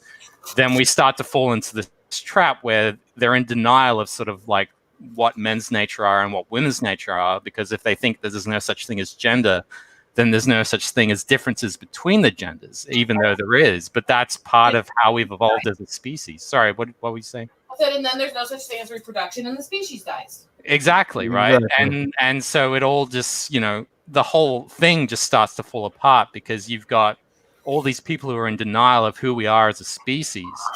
And sort of itself in the culture, because then they're like, well, we've got to tell the world that this is the real way the world is. And it's absolutely false. It's like, to use a bad analogy, it's like some religious person on the right getting into an animation and saying, oh, there's no such thing as evolution, right? Like everything has been made by God, et cetera, even though there's a mountain of evidence saying that evolution is real. Exactly. Some of it's theory because there isn't evidence, and that's a whole different discussion. Sure, that is a whole different discussion, but it's sort of it's the exact same argument, if you get what I'm saying. But it still leads to the fact that evolution is still a part of it. It's part of our chain in some way. I mean, the concept of evolution is real in terms of like progression and in a biological sense, where a man goes through stages in his life where he discovers his sexuality, and it goes back to like again stimulation. Like as you can be stimulated as a 3 or 4 year old and not know why, but it's there because it's biologically in our programming. Yeah, well, that's evolution. Like we as a species have iterated over the centuries, ever since the fish first came out of the primordial goo, back before there was even trees, right? Like Jordan Peterson has talked about this, like how there's similarity between us and the lobster, right? Like lobsters still react to antidepressants the exact same way because they have similar nervous systems as us, right? But everybody on the left, these ideologically possessed people, don't understand that, and that has permeated its way all the way up to their perception of what men's nature and women's nature and the differences between the two. Well, I had a really interesting discussion about this yesterday. Hold on, let me pull this up real quick. I don't know if you guys have this on here, but sorry, I'm just looking at thick thighs save lives. This is a scientific. This is a scientific. I'm looking at though. This is a scientific experiment, by the way. Purely for science. Let me go grab my lab coat. Hold on. But go ahead. Oh yeah, but here's my post on this one. I'm putting this in the chat right now. Like if you want me to. I think Yeah, you go can ahead, share go the ahead. screen as well if you want, Black Sage, and Alberto will put it up. Yeah, if you want to do that, yeah. You want me to share the screen? Yeah, If you want. If you want. You can, yeah. Oh, okay, hold on for a minute. And see, but that's why you looking it up. And this, you know what I find funny about stuff like this? And I don't mean this with any disrespect to Rosetta, because like I've noticed this pattern and it's so funny. You know, the rise of how women are doing what women are doing right now, doing stuff like this. And it's funny because it's like, and I kind of made like a little bit of a joke. It's like, man, I can't take a lot of women seriously because women will do shit like that and then get mad at you for looking at them. You know what I'm saying? And it's like, it makes sense. Like women will literally do stuff like try to pose like Shakira and then get mad at you because, oh, you're looking at them. I'm like, why are you tripping? Like you're literally doing it for attention. You're literally.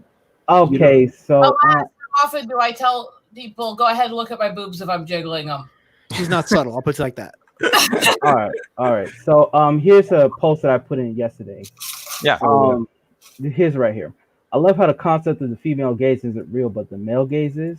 Why do we have so many of these man haters on Twitter? And you can see what I'm talking about right here. You see that? Women that always call me a traitor and block me. Yeah. And that's funny how like it's funny because I read a book like a little ebook, and I gotta find it. Somebody right under the same inclusive thing that I made a video of last week. Somebody literally posted a link to a ebook talking about Black think basically, and how like how people like basically it's how a group of, you know, how people the stereotype is a group of Black people we're supposedly think alike. And we supposedly think alike, and the lady, she was a black judge, I think, and how we are expected as Black people to think along the same lines as like me and Black Sage. You know, obviously we're both Black, so we're supposed to think. I know, but we're supposed to think the exact same way, which doesn't happen. And there's a lot of people that will use that unity.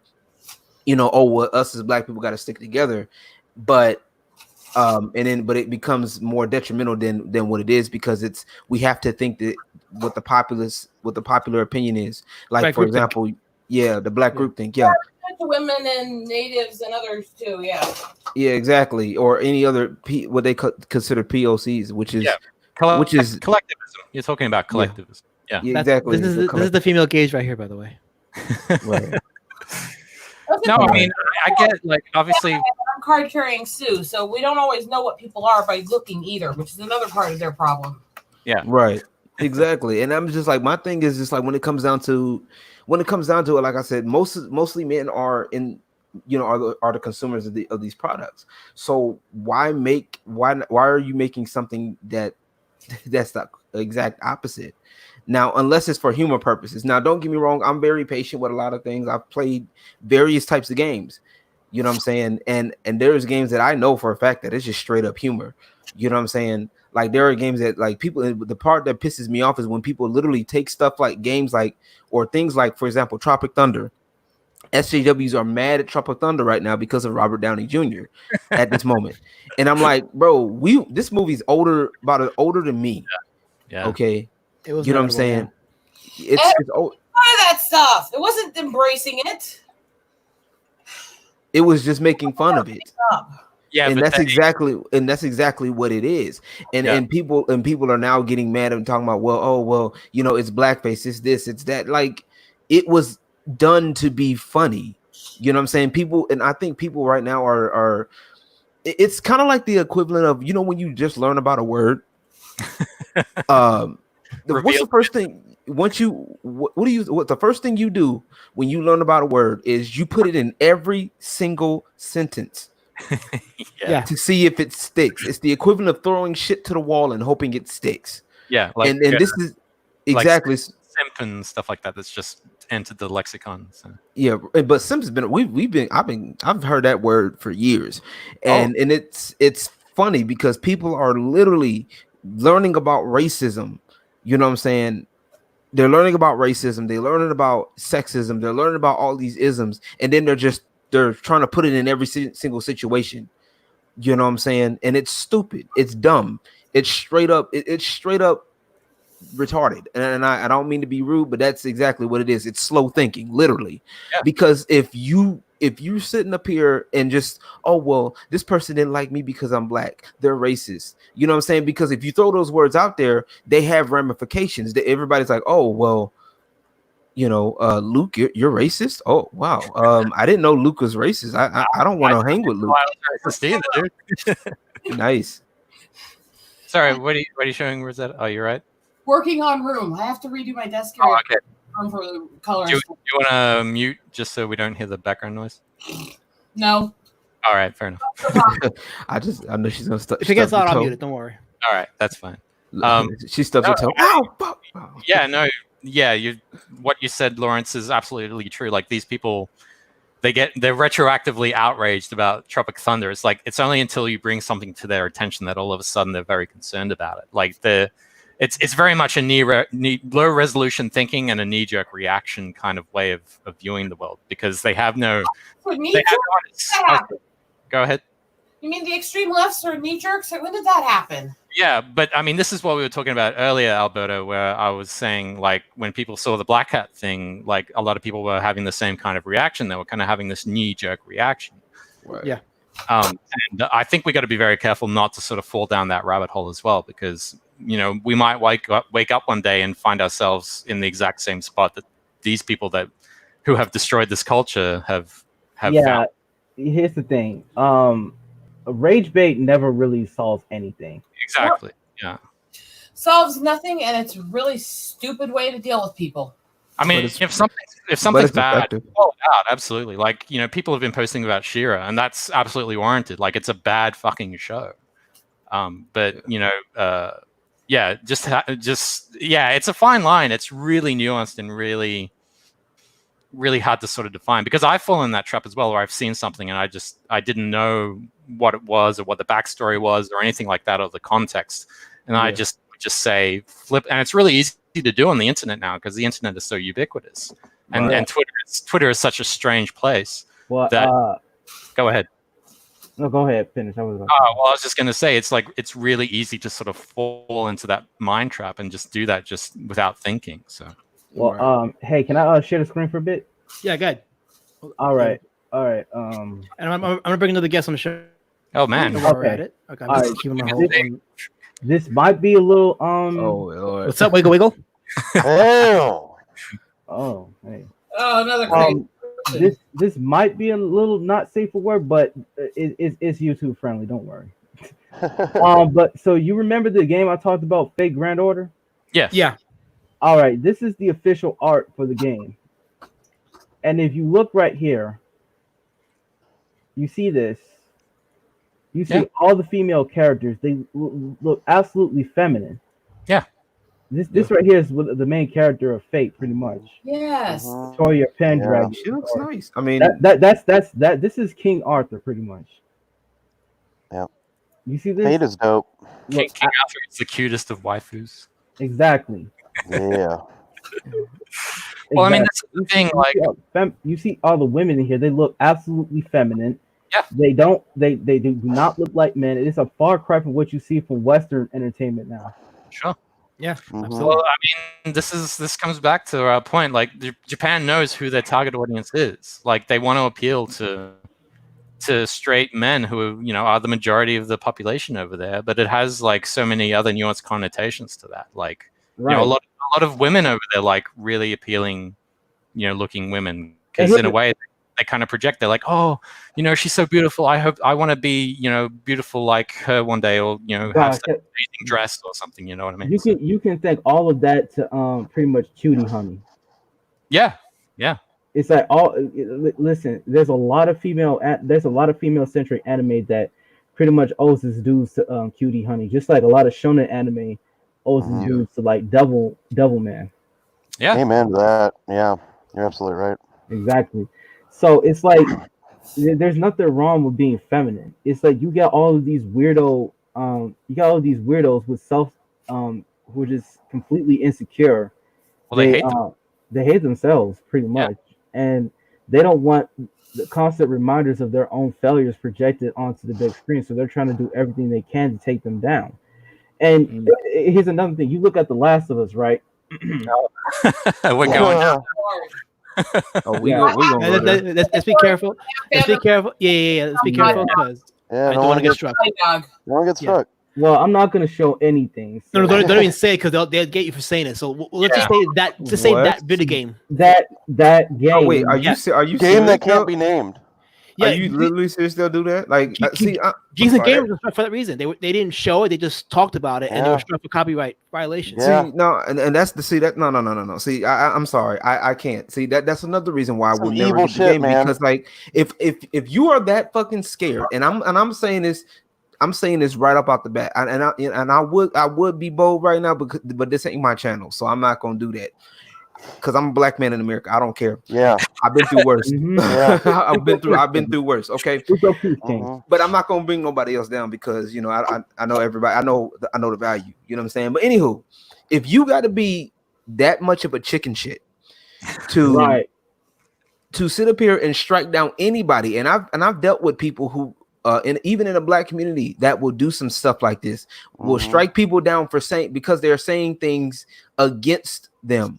You know what I'm saying? And it's not even, and I'm talking about completely, that's on base with what they're saying. It's not like, oh, we're just picking on you.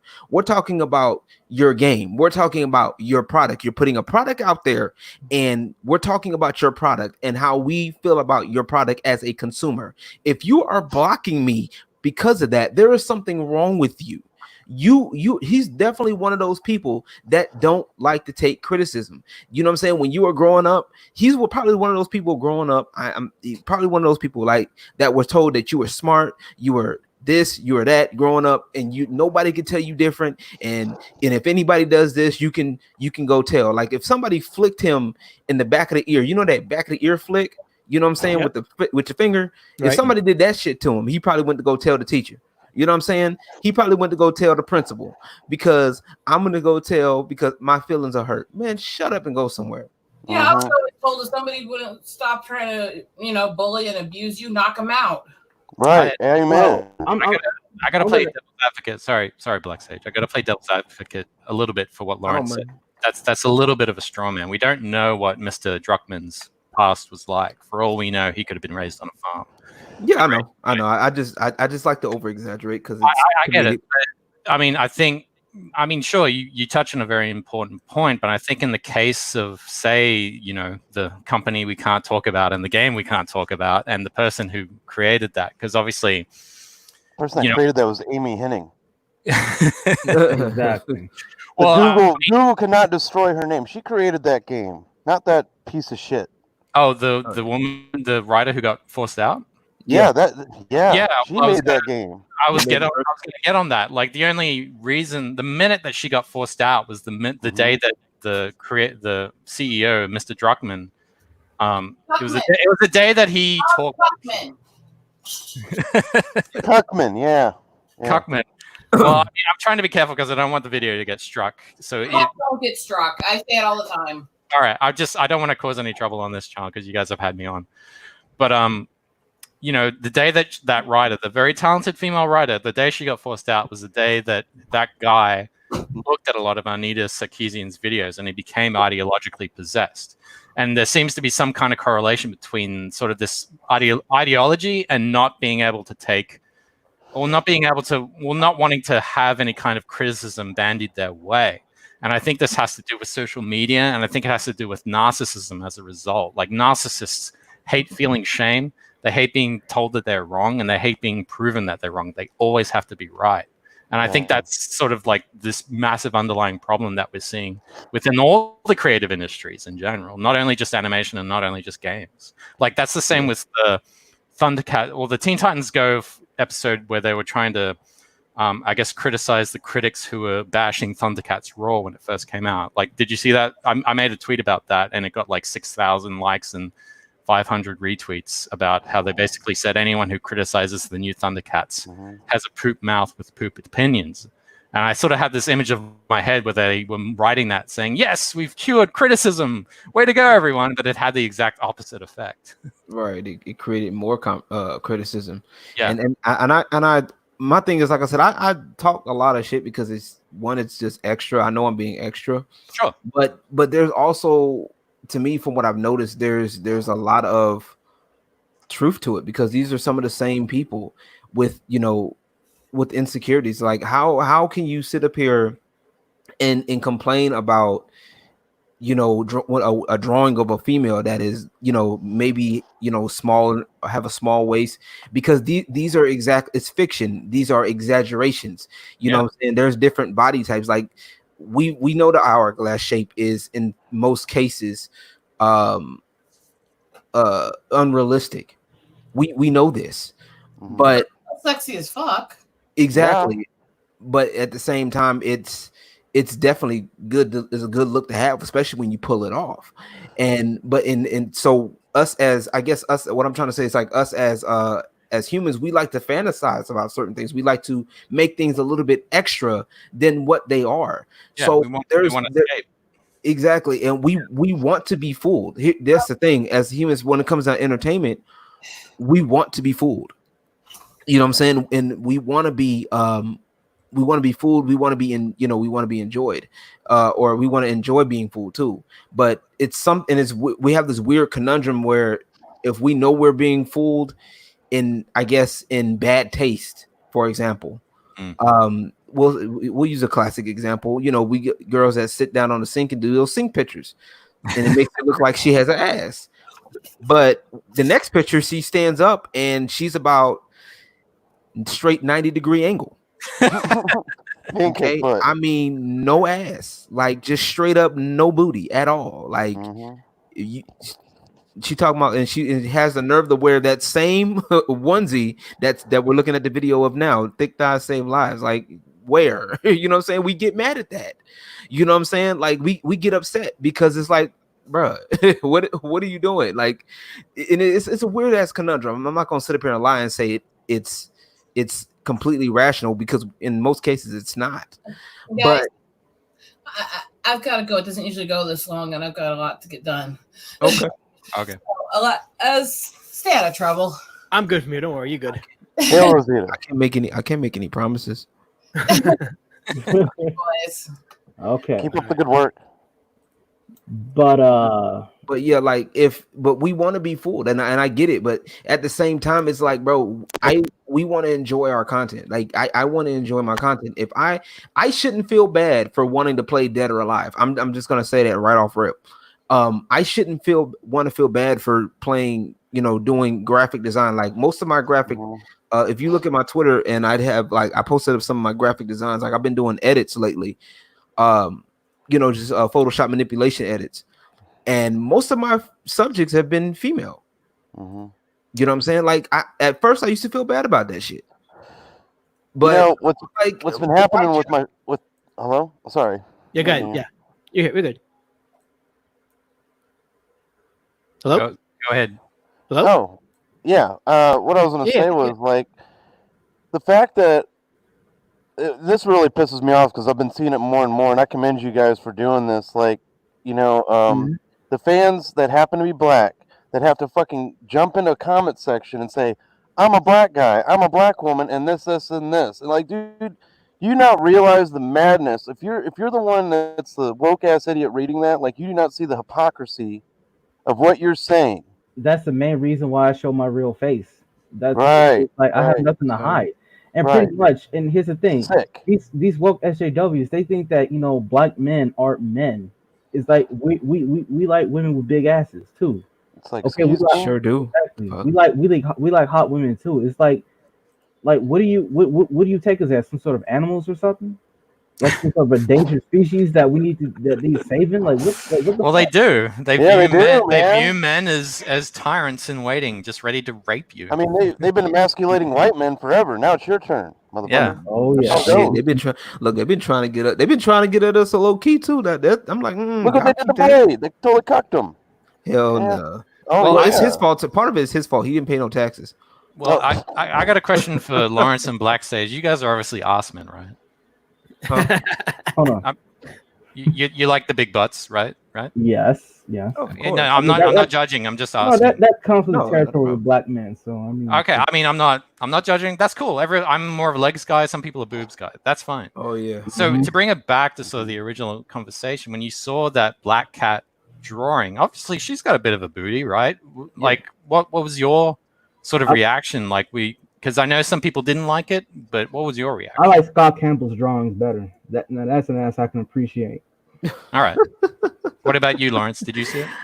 Now, refresh my memory on which picture are we talking about? Is that the one that I came in on with the regular, where she's completely covered in her jacket or whatever? Yeah. It was like an old design. Maybe Alberto can bring it up, but if you can't, refresh my memory, please, because I don't want to, answer so it was the original reason why like this podcast is happening right now.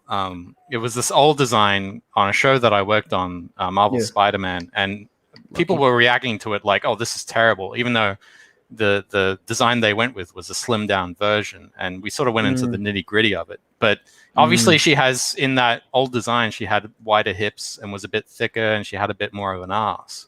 And so I'm just kind of curious sort of like sort of about this sort of fine line, because like you guys like big butts, but at the same time it's like it to me it doesn't that don't look good. I'm sorry. Okay. It looks like the way the shading is, honestly, and I'm, like I said, I do a little bit more graphic design, so I'm kind of like looking at it from that. It looks like you can kind of see her shape. Like, I know this is an old design, like an older design or whatever, but it does look more in line with I kind of passed it off as more of what looks in line today, kind of like on that aspect, with no disrespect intended, but she looked like she might have a little bit of cake back there, a little bit. You know what it is? Because we also saw the middle image. That was the one that was circulating, but then this one had the right and the left. You could see there's definitely more shape. Like, I think if she had bigger breasts, I personally wouldn't have a problem with it if she had bigger breasts. I was like, you know what? That's my kind of woman. I like. Obviously, because of the fabric, obviously, like her breasts are going to become somewhat constricted, but you can see them there. They are there. It's not like She-Ra, like flat chest, but. Yeah. I know somebody in the comment section is going to be tripping like, oh, look at all these sexists over here talking about that. I'm like, no, but at the same time, but why is her like? But I know that. Like, I know it looks constricted.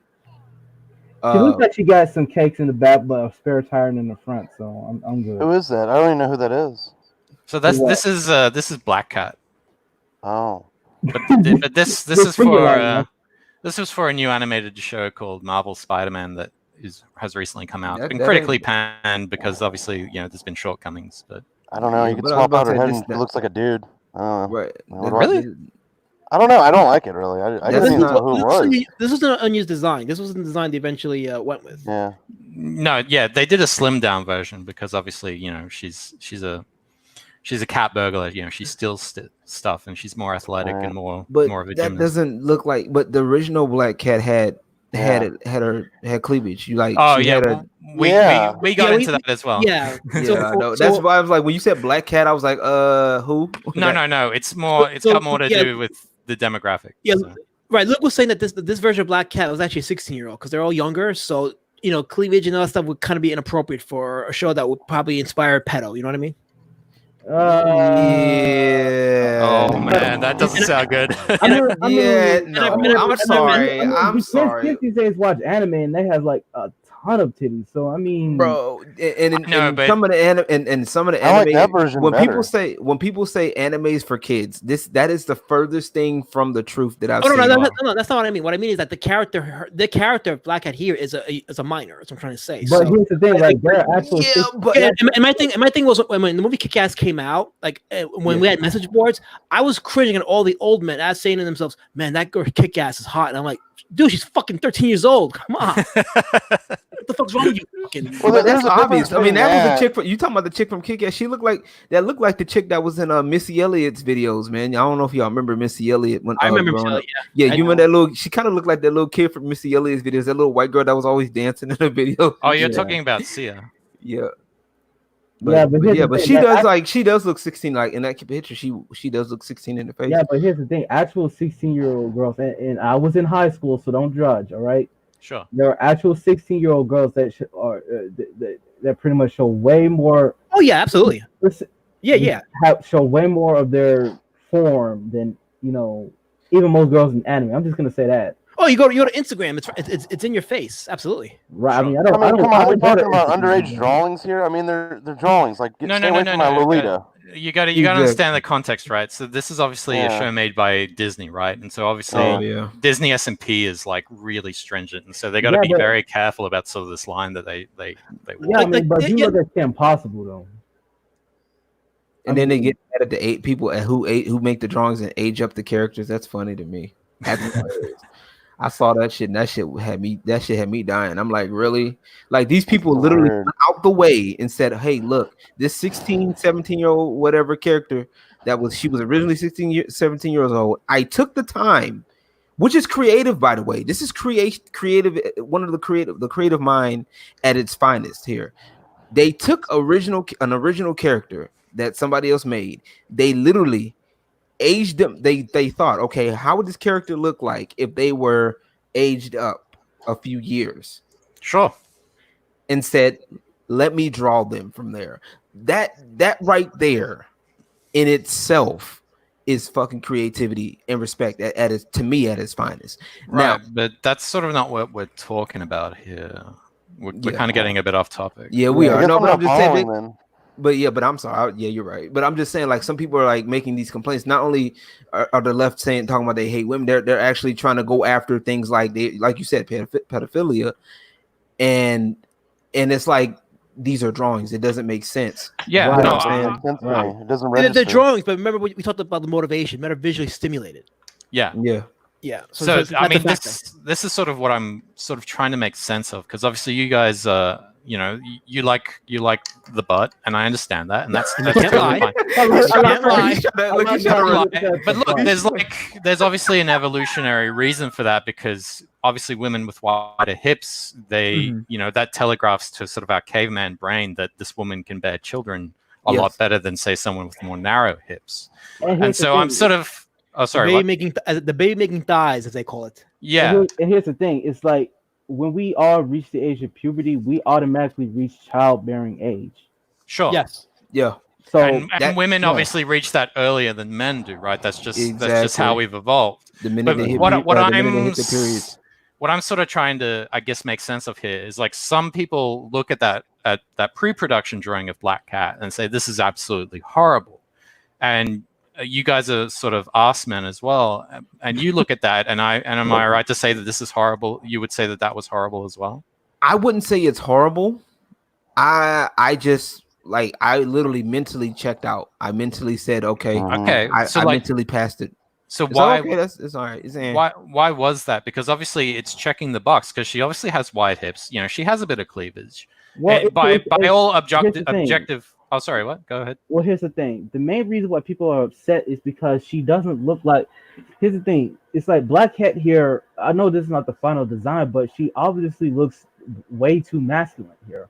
I mean, Felicia Hardy was specifically designed to be a bombshell. She was designed to be a cheesecake character. All right. So when you have Black Cat pretty much being covered up from head to toe, and not even so much as like showing some curves or whatnot, or having some like extremely feminine features like long hair or even makeup, that kind of takes away from the appeal of the character overall. So you have to keep in mind is that this is pretty much if you make Superman a fat, bald black guy with like 2 teeth. I mean, I couldn't even tell who she was. Right. Okay, that's what I'm saying, and that was my thing. Like, when you said that was Black Cat, I was like, that's not Black Cat. Now, I don't know who that is. If her face, like, honestly, I even go with her face, because even if you break down Black Cat's face, like, she was gorgeous in the face. Like, Black Cat was originally gorgeous in the face, and if they would at least, I understand making changes. Like, I understand you want to appeal to different graphic, but at the same time, you still want to keep the things. You got to go through the checklist and say, look, who was originally what Black Cat was originally? What does she look like? Let's take some notes and say, and this is what the left is not doing. They're literally taking, they're saying, like, I think one person has said something about another anime or another remake of something. They were saying that, we don't have the source material, which is clearly bullshit when you have when you're working for an established franchise. So you take notes and say, okay, what was this previous character look like? Okay, this is what they have. This is what their facial features are. This is let's see if we can keep some of these features but change and add something else. Okay, this could work. And her, honestly, to be honest, for her face looks dopey as fuck. I'm not gonna lie. Right. She looks exactly. It looks kind of. Obviously, I got to play devil's advocate because I worked on the show. Obviously, this is the pre-production video, and if Alberto can bring up the other image. Yep, let me get that right now. Hold on. I got a lot of windows open, so bear with me. But take it. Yeah, I saw the other image, and I don't mind you playing devil's advocate. This is fun. Like no, this is a very interesting conversation because I like sort of like getting different people's. Yeah, so you see the final image. Her face is definitely more feminine. Yeah, and she's obviously slimmed down, but obviously a lot of the same design elements are there. Now, obviously to continue this devil's advocate thing, obviously because I worked on the show, I'm going to keep saying that because that's my only point of pride. But, hey, I know the feeling, man. Hey, but obviously, pride, you got to understand the context of who she is as a character. Like you say, obviously in that previous image, she looked like a guy, yet I'm looking at it and she doesn't look like She-Ra, which let's be honest, she looks totally like a man in drag. Yeah. Right? Yeah. But I would say that even the pre-production version of the Black Cat design, she has curves, she has some cleavage. Like she looks way more feminine than say She-Ra does in comparison. Well, let me ask you, why did they go with why was that a design? Not to play devil's advocate, but why was that considered a design? The thicker Black Cat. Like, what was I mean, obviously, they go through different iterations. That was just one design of many, right? And so the one that we're seeing here, that's obviously the final design that they went with. They obviously gave her lipstick because she's obviously got to look like some kind of sort of like Carmen Sandiego. She steals stuff, but it's kind of romantic because she's an outlaw kind of thing. But at the same time, they're like, well, how's it sort of functional? Because we got to approach this a little bit more practically. So she's going to wear like tight-fitting stuff. Well, here's the thing. Like, here's the thing. It'd be one thing if you were making a show that had, it was just a regular kids show.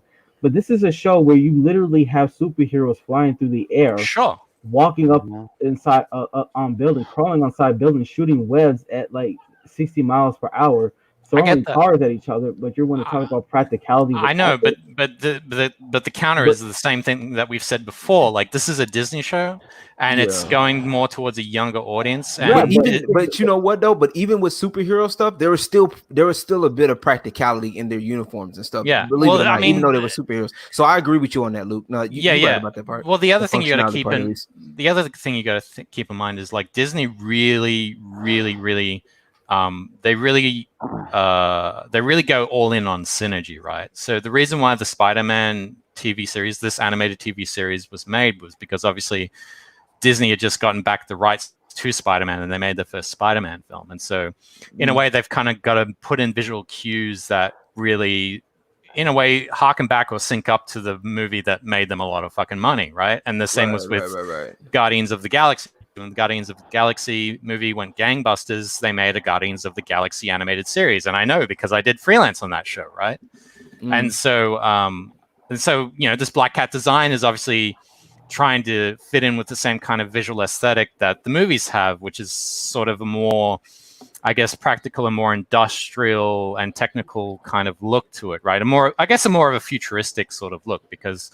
You could argue that DC is more fantasy and Marvel is more sci-fi in a way, because obviously Iron Man is a very sci-fi themed show. It's a man who builds this amazing suit and goes and fights these technological terrors, right? And so because Iron Man was their big hit, they were like, oh, well, let's just sort of, populate this world in sort of quote unquote the Iron Man universe where technology and science fiction, which is sort of what Stan Lee was trying to, I guess, get across. He was a big science advocate, and he was really, really trying to do that. Obviously, a lot of the characters like Mr. Fantastic are scientists, Spider-Man's a scientist. Yeah, I was about to bring that up. It's like science has pretty much been a complete theme in Marvel in general. It's like pretty much the superheroes that were pretty much made to be like the best of society. Yeah, the best that society can bring. It's like. Pretty much every superhero was damn near a genius. Like, and it's not even Marvel. You got Superman, Batman, Wonder Woman. It's like Green Arrow. They're all like smart as hell. They're all very accomplished people. Exactly. So, and when you think of Disney and Marvel nowadays, with the superheroes they're trying to make, they're not representing the very best of us. They're representing the, just the base of us. The lowest common denominator. And do you say that's true with the movies that they've put out? Well, the movies they put out, it's not exactly. It's still kept to that theme, but going forward, you're going to see less of the whole scientific outfit because this is pretty much the end of pretty much everybody's story. So you're not going to be seeing that scientific element being put in the forefront. It's just going to be more diversity. So I got a question for you, Luke. Yeah, what's that? Having to do with the practicality. Why is she wearing a winter coat? Like, well, obviously she's got a lot of pouches, right? She steals a lot of stuff, so she. Yeah, you can't really see it. That coat has a lot of hidden compartments in it that she can just. She'd be sweating her ass off like me right now. Well, she's always had that winter-esque coat. Like she's always her original design. It looks like a winter coat, but those are more like it's like fur at the end of her sleeves because that's always been her design. Her original design has always had that those little frills like like a tactical look. Yeah, the actual cat. He's a little better picture of it. You can see the pouches on the front. And so I think there was a complaint about she had short hair, and it kind of makes sense. I mean, I don't mind the short hair. Okay, well, someone was complaining. I think Black Sage didn't like the short hair. I'm like, I don't mind short hair. Okay, well, that's actually one of my favorites. Yeah, I don't mind. It makes sense if she's jumping around, getting through places, Yeah, but like if she's got long hair, that it's like having a cape. It's gonna get caught. She doesn't have a gymnast body, is my point. She doesn't have a gymnast body to me. Looking at that image now, you're saying that isn't a gymnast body? No. Really? Not comparable to like Catwoman? No. Like Catwoman? It's still pretty slim though. Like it's a slim pretty body, athletic to me. Yeah. It's not Tumblr art. I'm not saying that. Like it's not like hot garbage. It doesn't look bad. It's just, in my honest opinion, it's not something that I still don't really. It doesn't. I don't even know who that is. Like, I don't recognize the character based on that art. Like, you had to tell me who it was. Like, I don't know who that is. Yeah, that's the argument there. Yeah. Really? Yeah, I don't know who it is. But and that's the thing, and it's like I said, and there's nothing against you, what I'm saying, and I'm definitely not at all. I'm definitely happy for the fact that you're working on fucking that you worked on the project. However, it just doesn't sit right. Like when you I didn't know who that was. You like I said, I know what Black Cat looks like, and that's not Black Cat. No, I don't know. I don't care if she was younger. Now, if you would have said that was Black Cat's daughter, I would like, okay, cool, that makes sense because I can rock with that. But Black Cat, wait, really? that doesn't quite make sense. You're saying if that was Black Cat, I don't get it. But if it was Black Cat's daughter, but she's a younger. She looks like she's a younger version of Black Cat, dude. But I guess the argument is if it was a separate character, they would accept it. But you're saying it doesn't look like Black Cat, but it would look like Black Cat's daughter. Like I find that I don't. Well, it's like a Batman and Batman Beyond. Like it's two different characters, and people accept Batman Beyond's design because he's a separate character. Now, if that was Batman himself, they'd be a little bit more apprehensive about it. Or Superman or Superboy. Yeah. I'm not. Look, I get that, but I'm not. Yeah, I find there's something incongruent about that. I'm not quite getting it. Well, okay, we all right. I guess we can agree to disagree. Yeah, I mean, we can do this. Yeah. I mean, I guess obviously I'm biased because obviously I boarded that episode. So yeah. All right. Can I share the screen a bit? Yeah, go ahead. All right. Whenever you're ready. Here we go. Okay. So I want you to take a look at this. Oh wait, hold on. Okay, hold on. I don't have a problem with that, but YouTube will take my stream down if they show that. So I don't want to.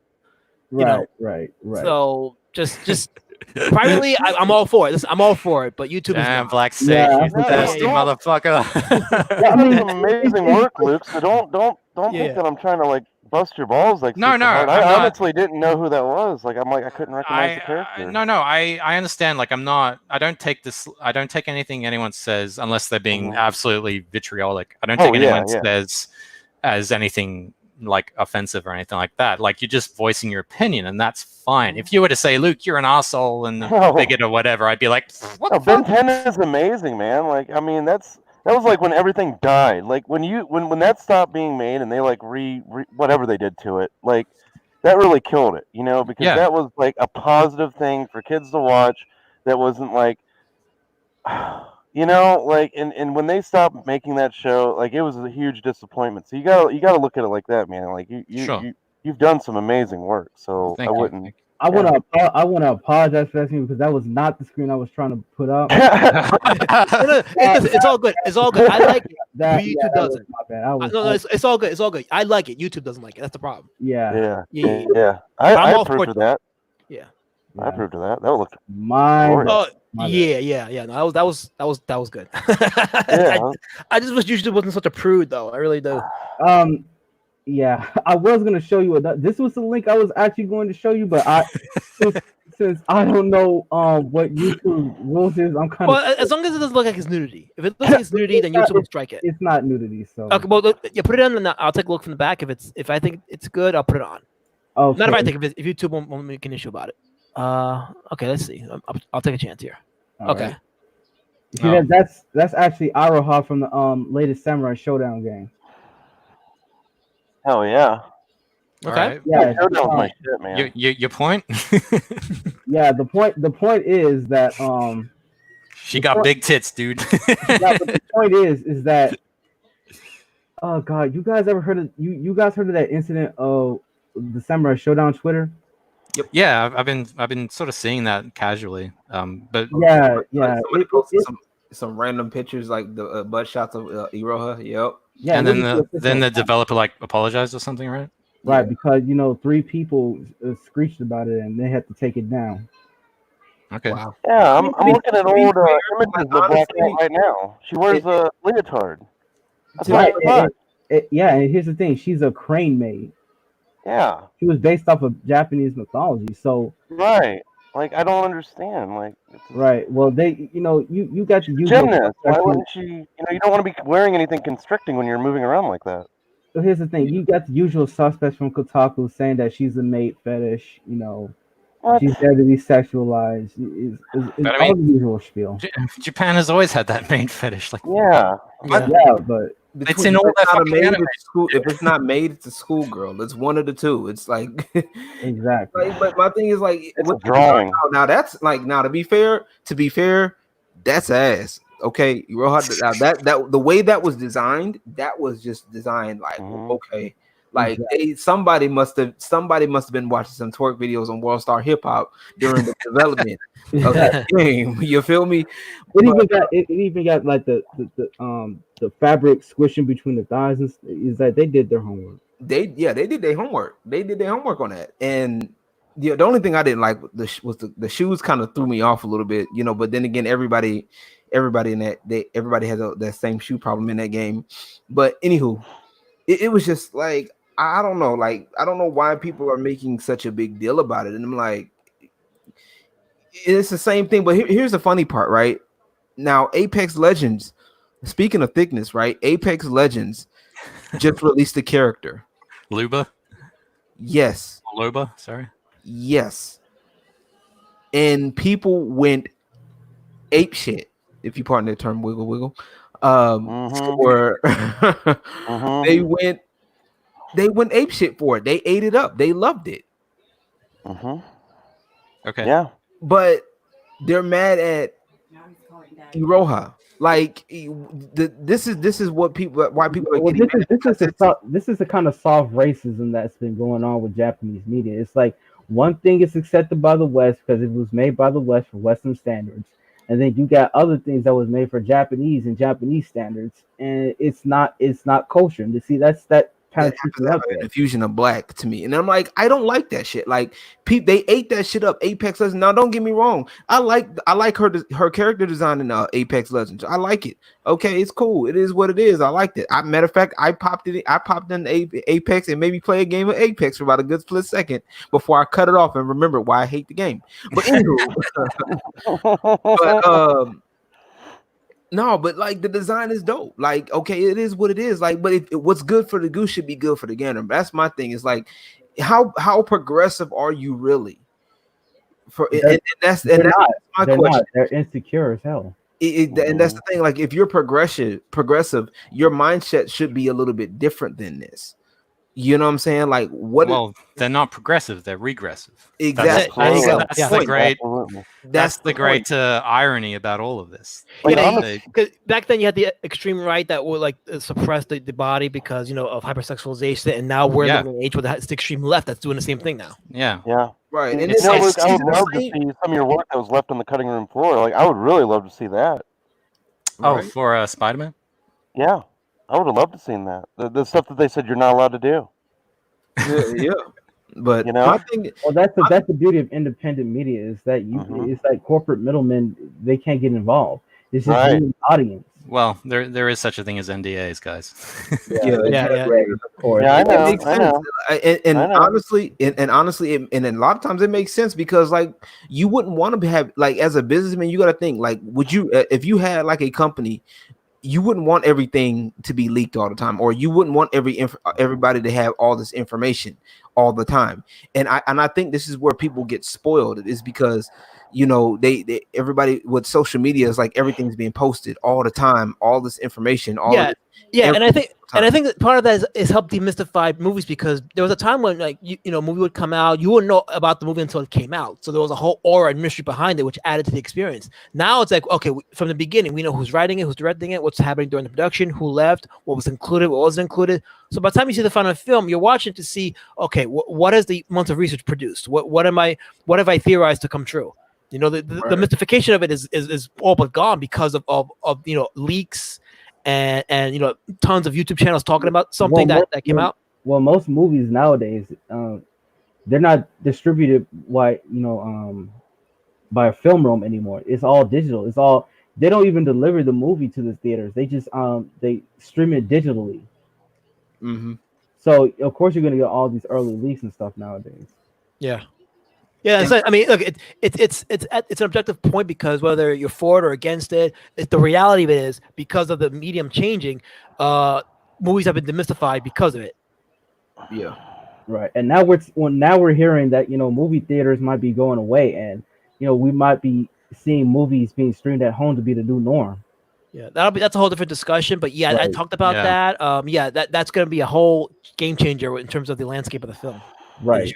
True. That's true. And honestly, I think when it comes down to stuff like that, like, don't get me wrong, like, I liked the fact of like channels that are people that come together, because what it does is it has more people come together and say, like, for example, podcasts like this where people can theorize about, oh man, you heard this movie's, you heard this happening in this movie, there's new movies coming out. Like, I like the idea of behind the scenes stuff, and honestly, it was an honor to get that. It should back then, like, it was an honor to get some of that exclusive first look.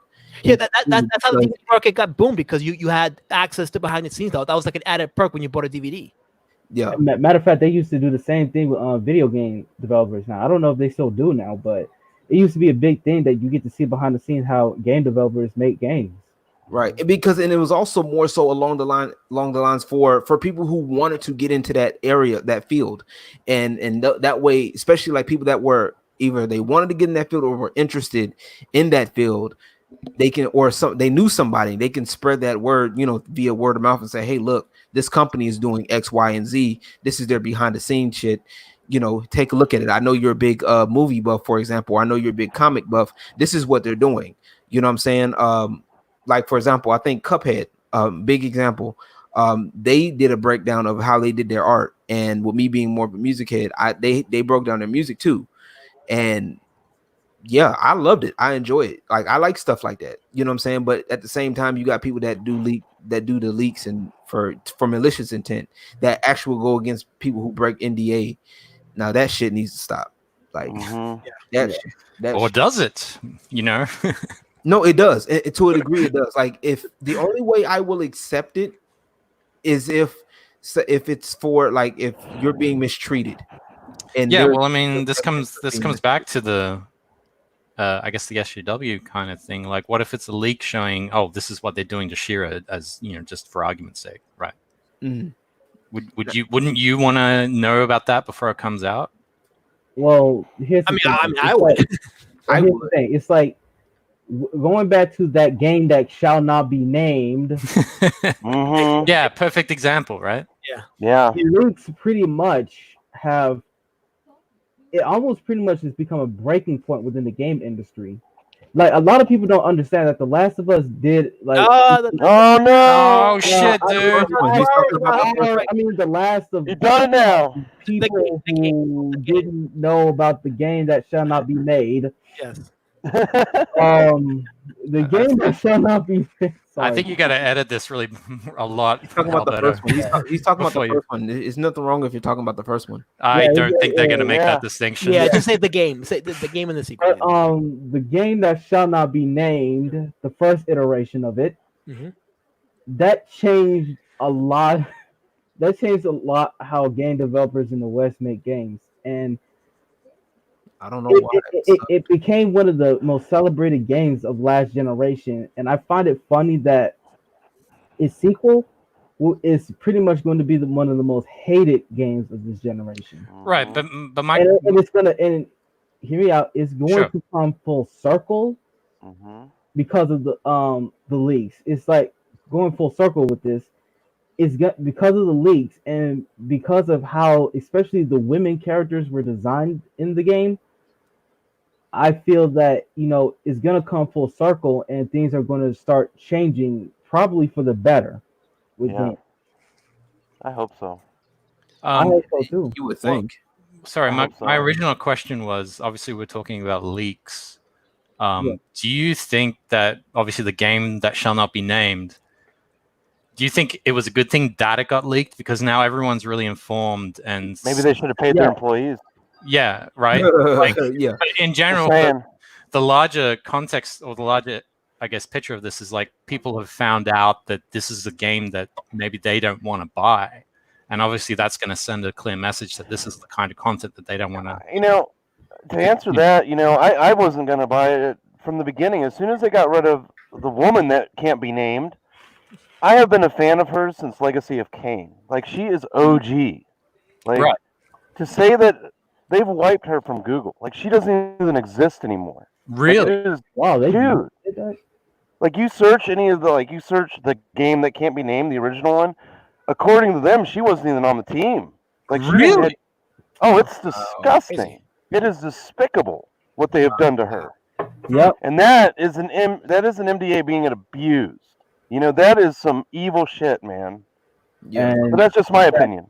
But to answer your question, I would agree with that. Like, I definitely agree, and like that's why I said it's very case by case for me. All right.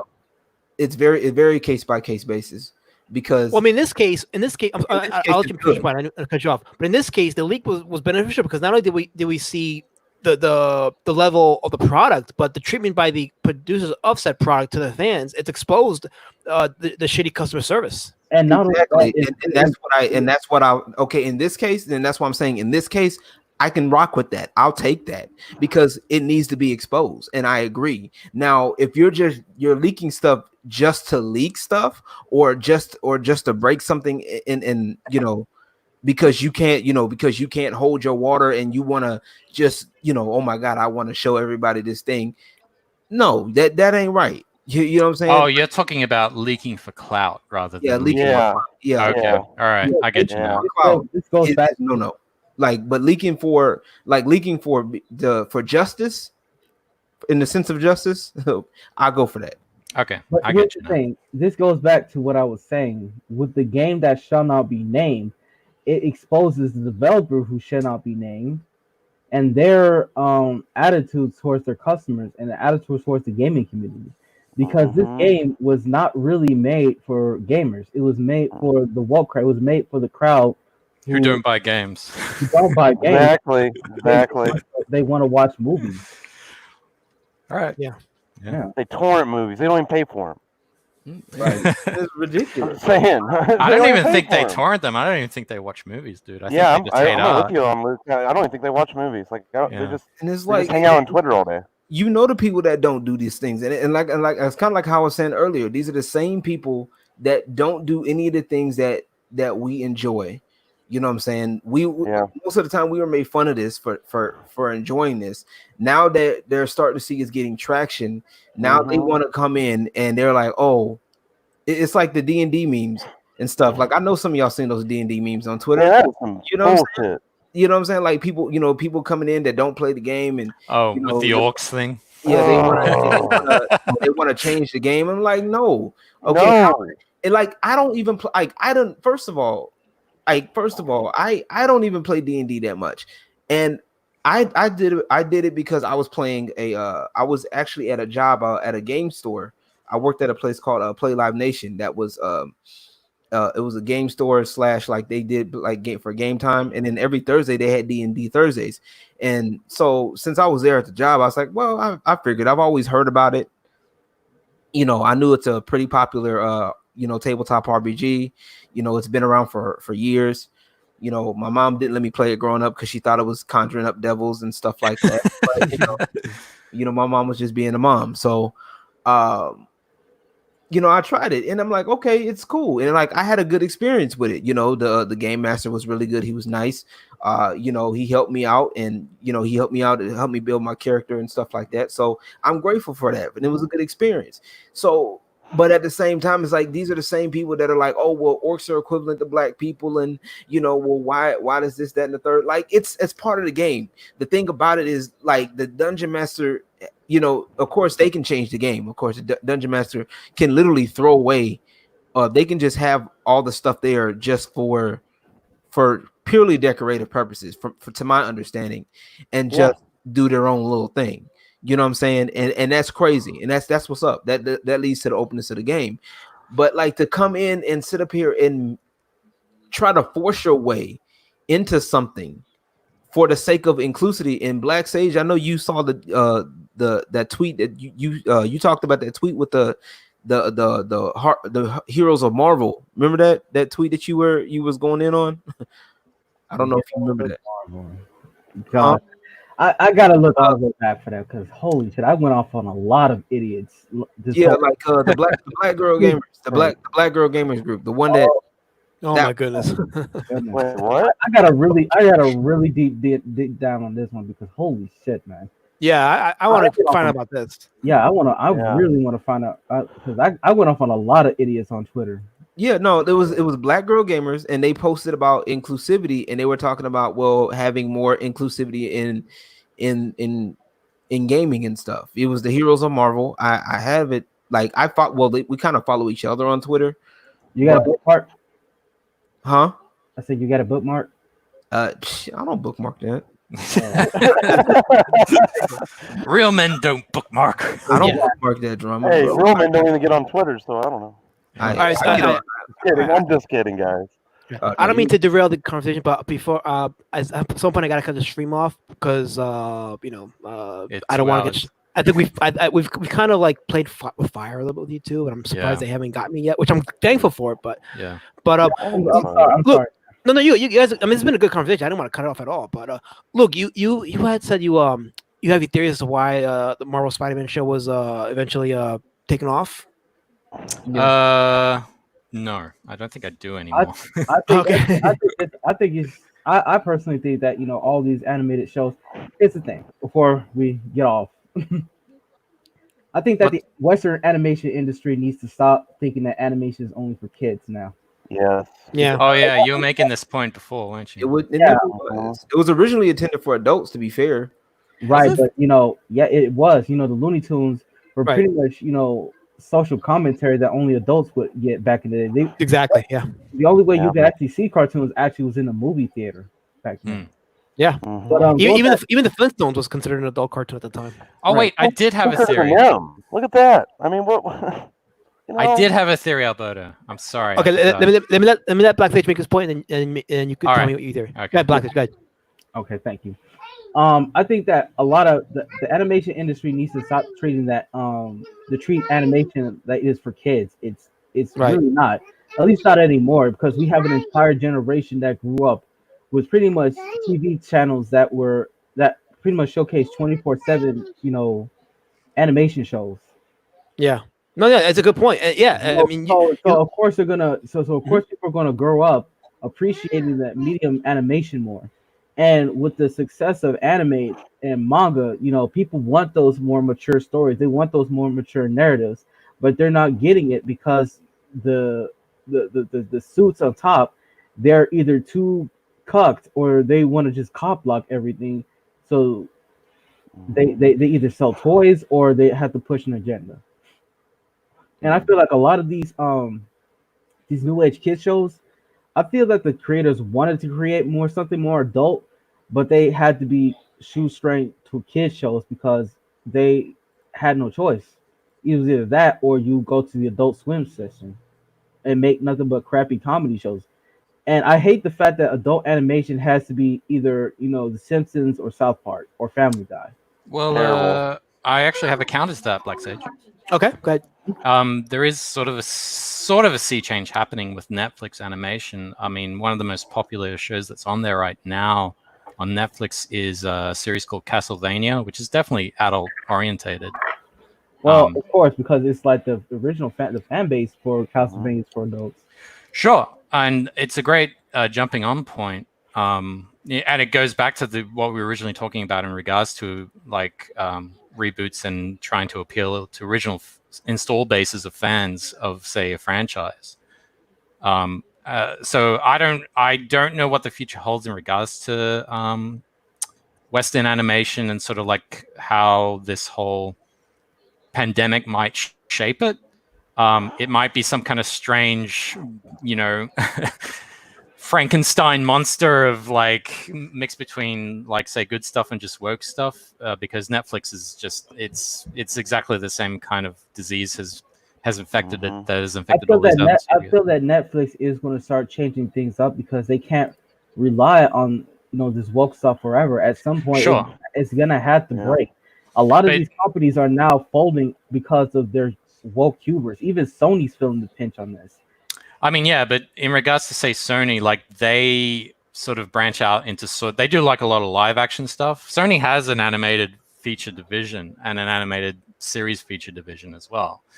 But as I said earlier in the podcast, like animation seems to be sort of in this bubble. It seems to be protected by all the ramifications of this. Like one of the silver linings of this pandemic right now is exposing a lot of the hubris that this woke ideology and sort of the damage it's been doing. Like all these places that have sort of embraced it are now seeing sort of the ramifications of these decisions, but animation still hasn't experienced that, and I don't know if it ever will. I think my worst fear is that this pandemic will come and go, and then animation will still retain a lot of the toxic sort of ideology that I think has been everywhere. Well, let me make a comment to that. Sure. I think this year alone, with everything that's been happening. Oh yeah, the year that it breaks down. Yeah, I've been saying that for pretty much that this was going to be the year that woke culture has been broken down, and so far I haven't really been wrong on this situation. I mean, you got the Me Too movement dissolving, you got the far left pretty much dissolving, breaking up, being fractured, and infighting with themselves. Yeah, you pretty much got people are just getting sick of it. People are getting tired. And you see more and more people getting tired of this woke stuff. Even the game that shall not be named is getting panned by the very people that the developer that shall not be named are pandering to. So people are absolutely getting sick of this crap. Along with Snowflake and Safe Space. Right. Yeah. Right. So you're going to see a fundamental change come hell or high water. I'm hoping so, but I don't know. I thought earlier during the lockdown that with the billions that Hollywood and the entertainment industry was losing, that they would go back to what works just to make that money back. But I'm hearing like it's doubling down, and like I don't know, like they're really they're gonna try it. I mean, with anything, they're gonna try it. I feel like with anything, it's like they're gonna try to double down, but at the end of the day, it's going to. People need to start understanding and voting with their dollar. You know what I'm saying? And that's what needs to happen. And here's another thing. It's like movies. Sorry to cut you off, Lawrence, but movie theater ticket sales has been going down And it's not because of the pandemic. It's been going down for years now. People are not watching these movies. Right. Sure. Yeah. So it's like people are obviously they're tired of all the same predictable stuff. They want something new. They want something fresh. They want something that's going to challenge their worldview. Here's the thing: woke Twitter is not the real world. That's a lot. That's a lot of these companies need to understand. Twitter is not the real world. Social media does not represent the real world. And I wouldn't say Twitter doesn't, but there's more people. Honestly, there's more people on like other social media sites like Facebook, but than Twitter. Yeah, but even then, it's like it's still only a small fraction of a percentage of the country, or even around the world, populace even use social media. So I don't know. It's kind of growing. You got India is coming into it as well. You got all these emerging economies. So coming, yeah. I think that might change in the next 10 years. I mean, I kind of agree with what you said up until a point, just because I feel like, once again, animation seems to be in this strange bubble. And in comparing it to, say, live action, obviously live action, say, movies and content, they've had their big disasters, like the 2016 Ghostbusters and like other stuff, like Birds of Prey, for example. And that has really impacted them, obviously. Like they've taken that and Charlie's Angels. Yeah. These are big things that have happened that these films have cost them lots and have made very little money as a result. Even China won't touch them. But in regards to animation, for maybe I'm biased. I don't know. I feel like that isn't true with animation. We've already had a few big disasters with animation, like She-Ra, Thundercats, Raw, High Guardian Spice, and yet they still continue to go down this path. Well, that's because some of these animators have extreme tunnel vision. They only see what's in front of them. They only see what's in their woke Twitter circle. And believe it or not, that woke circle is closing in day after day after day. I mean, that's true for the general population, but I don't think that's true for animation. I think they're just in denial. And as I said before, my fear is that all this change we're seeing now, and you're right, I do absolutely believe that 2020 will be the year that for the majority of it, this ideology is going to absolutely crumble and crash and burn, and good riddance to it. It's caused nothing but pain and suffering for the majority of the population, and myself included. But for animation, my huge fear, this is my huge fear, this is the one thing that keeps me up at night, is that the industry that I love, that I dedicated my life to, it's going to just ignore all of it, and it can do that because fuck it, animation, believe it or not, is towards the bottom of the food chain in the entertainment industry, even though you and me and a lot of people in my generation, we grew up on it. We want to see more interesting and more nuanced and complicated stories, like you said, Black Sage. Yeah. But once again, meritocracy is dead in animation. It's absolutely dead. It's done. And I know some of the people who run these studios now, or I used to know them, and they have fully embraced this ideology. And in my mind, I don't think they're ever going to, realize or wake up to just how horrible it is. Well, here's the silver line to all this. Sure. Money talks and bullshit walks. I agree. There's only so much money you can lose before people start cutting the fat. AT&T was actually this close to selling Crunchyroll to the Sony. Have you heard about that? No, I didn't hear about that. Oh wait, I did hear about that. Yeah, I did. Sorry. Yeah, they were this close to selling Crunchyroll to Sony, but then the pandemic happened. So it's obvious that there's going to be a point to hit to where people are not going to be spending all that money. And here's another thing: all these franchises live and die by merchandise. They don't live on animation alone. That used to be the case. Really? But it's changed now because obviously children and them, they consume more digital media, like say Fortnite and video games, rather than physical media. I mean, there are some exceptions to that rule, but the landscape has definitely changed in regards to consumption now. Well, it's not I don't think it's because of what's being reflected. Like, for example, Star Wars toys didn't sell well, but that's because they're reflective of the shitty product that came out. Sure. So, but I've heard that argument about the digital media overtaking physical media. Part of me doesn't want it to be true, but you know, there is some validity to that. Why do you think that Amiibo was so popular? Because it was an attempt to try and merge the two. Right. You could argue that Amiibos aren't actually action figures. They're just little statues. They're like little digital tokens that you just buy, but in physical form. It's like a pay card, right? But it's more appealing. Yeah. But but they actually I mean, Steven Universe. But they had a use to it for him too. Amiibos had a use for him. Sure, yeah, that's right. It was, you know, it was practical. It had utility, and it was a good marketing thing, and you know, it was fucking popular because everyone loves Nintendo characters, right? And hell yeah, exactly. I mean, so there is some credence to the idea that some people do want physical media, but you're finding that there is this shift now more towards digital media. I mean, Steven Universe made a bunch of toys and nobody bought them. And it's the same with Star Wars. They made toys and nobody bought them. Well, merchandise. But you got more people that'll buy Star Wars toys or Steven Universe, though. I bet you that. Yeah, and also remember, Steven Universe, as you stated, the ratings were terrible for that show. So who was even exposed to the action figure? Well, I mean, it comes back to the whole target audience thing. Like, boys like action figures. They like, well, at least they used to, and I guess now they sort of gravitate more towards video games. And they like anime girls. Well, yeah, I mean, yeah. So, I mean, in the case of once again, it comes back to the whole target audience problem that Hollywood seems to be having. Like Star Wars, what was its fucking target audience? Like women, I don't think women like Star Wars, and but they were trying to target it towards women, and women aren't going to buy, you know, Star Wars toys. They're trying to turn Star Wars into like a wine mom book club. Yeah.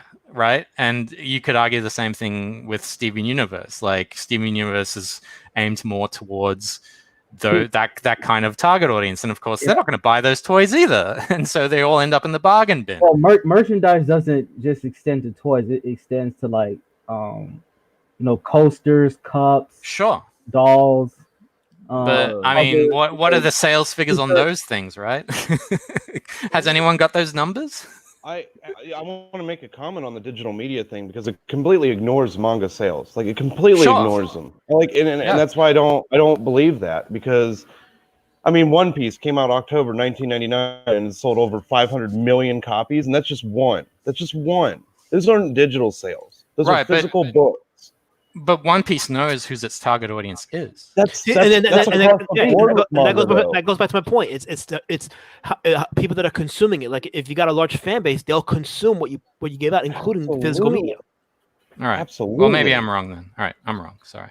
No, don't be wrong. No, don't be wrong. No. Fight. Come on. It makes the conversation more exciting when we're going back and forth. I know. Well, I guess because we're going on for 2.5 hours now. My mental energy is starting to reach. Okay, yeah. So we should start winding down. So what was your theory that you wanted to bring up? I forgot, dude. About the show being canceled? No, I think it just ran its course. I mean, there was so many problems with the show. We had a small budget because guys like what's his name, the head editor of Marvel, Joe Quesada, he basically gobbled up, him and a lot of other people put their names in on the show as executive producers, but didn't do anything on it just so they could get a free paycheck. And that gobbled up most of the budget for the show. Wait, so you're saying Joe Quesada putting his name on the show took money from the show? Yeah. Wow. Oh, yeah. Like you look in the credits of that show and it says executive producers, and all the names next to Joe Quesada's, those are all people who never had anything to do with the show. They just wanted a free paycheck. Wow. And so they gobbled up the budget for the show. And so Phil Pignotti, the guy who was basically running the show, he was showrunner and everything but name. The actual showrunner, the guy who pitched the show, was some writer for Marvel or something. I forget his name. So Phil was running that show, and so he had the role of supervising director. And he had a great vision for that show. Like, that man is really talented and really creative, and I was lucky to get to work with him. But he got stiffed over really hard. He got really screwed over because of it. Like, he wanted to do all this great stuff with it, but he couldn't because of budgetary limitations. So. And that's the main reason why the Western entertainment industry is going down the toilet right now. Yep. I wouldn't say that's the main reason. The main reason, I guess, we realized that's not the main reason. It's part of the reason. Part of the reason. Yeah, but here's the thing: it's like you got all these investors who are too squirrely to actually invest in American media anymore. Oh yeah. So well, yeah. Well, I guess maybe we're seeing the death of Western animation in slow motion. It's a slow motion car crash. But that blows my mind, though, that you got these people putting producer credits to the name and they're actually taking money from the show. I mean, that's been going on in the comic book industry forever, man. Like, come on. Yeah. Yeah. No, I know that the comic industry, but like you know, I didn't know. So these are basically just, and this goes for feminism. These goes for SJWs and woke ideologues. This goes for these kinds of people. They're not about creating stuff. They just want to extract all the wealth out of the industry to enrich themselves. They don't care about the industry. They don't care about the history of animation. They don't care about any of this. They just care about themselves. And I think we've definitely made that point on this podcast today. I mean, we need creatives with your kind of passion, Luke. I mean, we need you. Well, dude, I nearly had a show go up, but because I got canceled, the show got, my reputation got destroyed, and my show got canceled as a result. Here's the thing. I know animation is a very arduous process, but a very expensive process at that too. Sure. But the silver lining to all this is that we can rebuild. Yes. Everybody can rebuild, and we can rise from the ashes. Mm-hmm. Make it better. Exactly. Faster. Let stronger. No, don't. That's exactly what I felt. I was feeling that, but I'm sorry. I'll sit back in the yeah, but let this industry burn to the ground. Just let it burn to the ground. There's nothing you can do to save it. I know. I see. I wouldn't say that. That's why I disagree. I wouldn't say let it burn to the ground. Well, I would say you let which, if you're gonna let anything burn, what you let burn is the people that you let the other stuff burn around you. You know what I'm saying? You let you basically shift. What's going on in the background? Oh, that was a wiggle. I think he muted himself. Okay. You know, like I grew up in church. The biggest thing that we always talk about was separating the wheat from the tare. You know what I'm saying? Oh yeah. And in other words, you know, you take from you separate the bullshit from the real shit. You know what I'm saying? Like if you surround yourself, you know, this is what these SJWs do. They surround themselves with people that are, in their case, they're it's like an echo chamber for them, but it gives them their support that they need. And this is why with animation, there, even though that there's people telling them no, you can't do this, no, we don't like your stuff, there's people out there that's supporting them regardless. Well, you know what I'm saying, and you these people and have them be my fans, because I would definitely love to do that. I think animation and I think it starts with it starts with just honestly the biggest thing that I've been working on, because I know the feeling, like, you know, you want to be with people that, you know, that are actually, you know, enjoying the stuff, but it seems like everybody else has like hidden agendas, or it seems like everybody else is not really as passionate about you, and it seems like they're getting farther than you. But in actuality, you know, it looks that way, but I don't think that's always the case. Sure. You know what I'm saying? I'm sure there's nuance to it. I guess maybe because I've been beaten down and put through the ringer so much now that maybe I have a bit more of a negative outlook on it. I feel it. No, I feel you, Luke. I feel you, and I get that, man. And trust me, I'm telling you this personally because I've been there. You know what I'm saying? I'm dealing with some of that shit now myself. I've been going on 4 years now, dude. Bro, hey, let's tack on a few more. You've been stifled. Do you have a YouTube? I mean, I hate to see artists be stifled.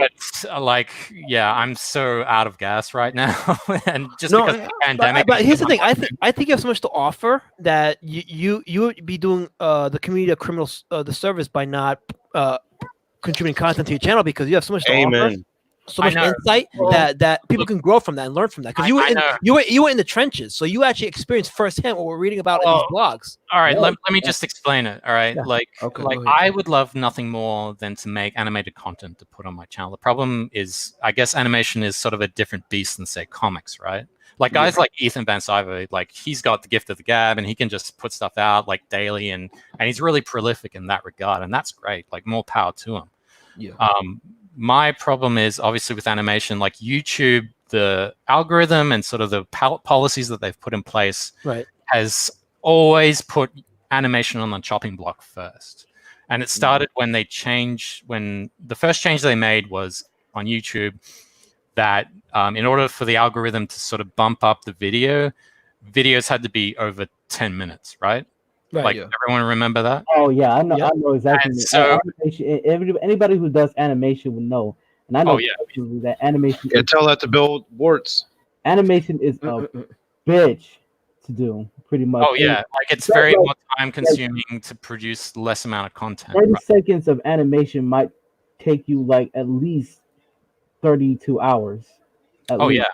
And the video comes out in like 5 minutes. Holy shit. The whole video is like 5 minutes. Yeah. So it's very much more hands makes lighter work in regards to animation, right? Yeah. Right. So I mean, there are people who can sort of kind of game the system and they can sort of like skirt around it and sort of like do cruise stuff, you know. And there are YouTube channels like that out there.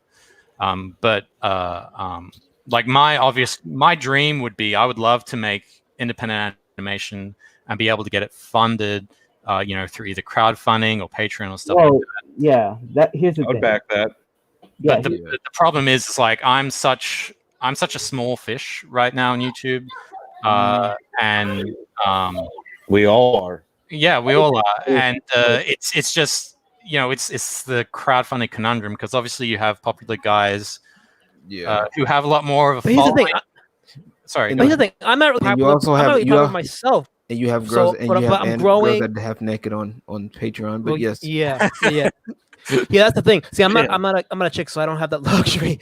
But what I'm saying is, I'm not popular per se, but I'm growing my network by getting people, you know, involved and pushing others and everything. And again, like, I'm not saying you got to put out animated content, but you have so much insight to offer. Like, even a stream or podcast or just, you know, a drawing stream or something. Well, yeah, I have so much to offer. I used to do a drawing stream called the Fresher Stream, and you know, my channel rarely didn't get much growth at all. Like, I think I'm at like 230 followers right now. No, I mean, I'm not blaming anyone, and I sort of have stopped doing the stream just for now, just because I just feel burnt out right now. Yeah, understandable. Yeah, like my rep. I know I'm talking about myself, and really we should be talking bigger picture. But, you know, obviously I've got stuff that I want to make. The other problem is like, because of all these quote unquote followers of these shows like Steven Universe, and I've been critical of Steven Universe in the past, like, these people have been brigading and hounding me online relentlessly, and it's really been an uphill battle in that regard. You know what I mean? Like, so all I can do is right now is come on to streams like this and talk about sort of the bigger issue. Yeah. That base animation, obviously, because that's where I'm from. Other people can cover stuff like Star Wars, and that's great. They should more power to them for doing that. But for me, this is sort of all I can do for now. And I want to say thank you, Alberto, for having me on to talk about this. And I think this conversation has been really good, and I'm glad that we were able to do this. Yeah, this was an excellent conversation. I appreciate everybody being on. Yeah. It's an honor to have me on. I'm a nobody. And honestly, and here's the thing, like, honestly, Luke, I feel you, and to a degree I feel you. Like, I do music production. One of my things is I do music production, so I can tell you I definitely understand the work that goes into a lot of these things. Like, for example, I like my last stream, I did a stream on Twitch, and I was just getting back into doing remixes and stuff, because one of my big things that got me big on YouTube was doing video game remixes. I've been on YouTube for like about 10 years. Wow. You know what I'm saying? And congratulations. Thank you. Yeah, it's been hell. Like, it's been hell. I'm not gonna sit up here and lie and say it's been easy, because I've been battling with some of the stuff that you've been battling with, Luke. So I feel you. I have, what do I have? How many subscribers do I have right now? I don't want to flex my numbers, but I don't, you know, just to kind of show you where I'm at. I'm at 3. I have like 3K. I have like 3K. 3K. Yeah, congratulations. Yeah. That's awesome. Thank you. Well, my channel name is Lawrence. I'm Lawrence Gilmer on YouTube, like my name. I just put LG in there just because that way that's my name that I put myself on there. I'll link my channel. Lawrence Gilmer, like my name. Link your channel, because I already subbed to Luke and I already subbed to Black Sage. So go ahead. Okay, cool. Yeah, I'll drop my channel link after I finish this. But yeah, it's been a hell of a ride for me, and just trying to figure out the things that I want to incorporate. Because my thing is I want to incorporate all the things I love, and make it make money off of it, and also help other people to do the same. So, word, yeah. My biggest thing is, like I was telling you, like those people, like I understand, like trust me, it took me. I streamed for 7 hours the other day on Twitch, and 5 of those 7 hours was me starting up a new remix. I started up the framework of a new one, and I can tell you, and the beat's going to come out like when I finish out the beat, we're looking at about 3 minutes. The beat's going to come out to about 3 minutes. You know what I'm saying? So it's gonna come like there's like a lot of things that goes like with animation. There's a lot of things that go into it. I've been looking at a lot of animation videos just because I've been kind of interested, not enough to make my own, but I've been just to see, just because I'm curious and to see how things go, how animation works and stuff like that. And I understand there is a level of work. That's why they have people that literally all they do is draw the animations. There's people that literally animate. There's people that literally stick to one thing because the process in itself takes for fucking ever. Dude, trust me, I've worked in it for 10 years. Right, and so you know where it's coming from. So my thing with you and I've been in situations where people have tried to take advantage of me and try to use what I'm doing and use it against me and use my eagerness to help as a tool to help them, and I know what it's like to feel burnout. All right, you know what I'm saying. But I'm talking about something much more nefarious here, Lawrence. I agree with what you're saying, but what I'm talking about is, and this comes back to cancel culture. Like I've got something scripted out and boarded and just almost ready to go. Right. Mm-hmm. The problem is, because animation is a collaborative medium, and my reputation has been dragged through the mud. Right. Through these fandoms, like the Steven Universe fandom is nefarious, right? They almost sent a poor girl to commit suicide because she didn't draw rose quartz properly, right? That's how horrible these people are. These are the same people who have such a hatred for me. If I was to make an animated thing, like say 11-minute animated thing, fully voiced, and so I'm getting voice actors, I'm getting other people to collaborate for say music and stuff like that. And sound editing, and say I got other animators on to help me with it. People who have no idea that this would be going on with me. Yeah. I get those people on. I produce this thing. I put it on my YouTube channel, and I obviously have to give them credit. Those same horrible people will look at those credits, go find those people that I've collaborated with, and go talk to them through back channels and say, "Oh, you don't want to associate with this guy because of he said problematic things, X, Y, Z." Take things out of context, you know the whole deal. Yeah. Right? I know.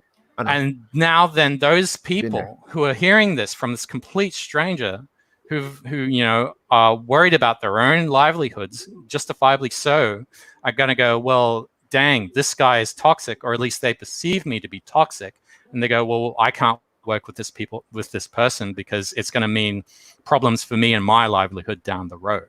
But and I agree with that. And that's the problem I face. Like, I can't put out content unless it means, having to continuously adjust everything around these fucking 12 psychopaths who have been raised as complete narcissistic psychopaths, right? Have you met War Campaign?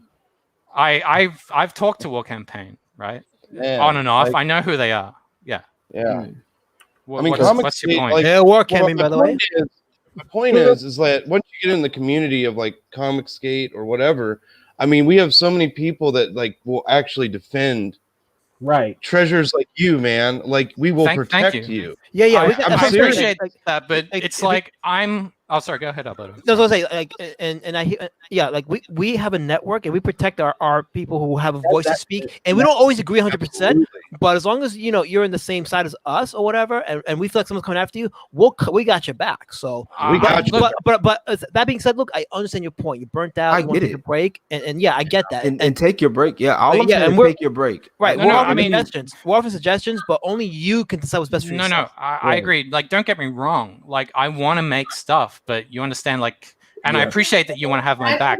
But the way that I am sort of approaching this, like, I want to be independent. Like, I appreciate, like, I want to make friends with who I want to make friends with. Like, I'm not someone who's like so quote unquote sides. You know what I mean? Yeah. Like I'm someone who just wants to deal with people on an individual basis. And I've got no problem with War Campaign. I've got no problem with Doug Tenable. I've got no problem with any of these people because they haven't done anything bad to me. The people I have problems with are the people who are trying to cancel me. They're the people I'm against, and I guess in a way, the enemy of my enemy is my friend, or something like that, right? Right. Well, here's the thing, man. Here's the thing. Sure. You gotta use who you gotta use in order to get on top. I'm not saying and that's a cold way of saying it, but it is, yeah.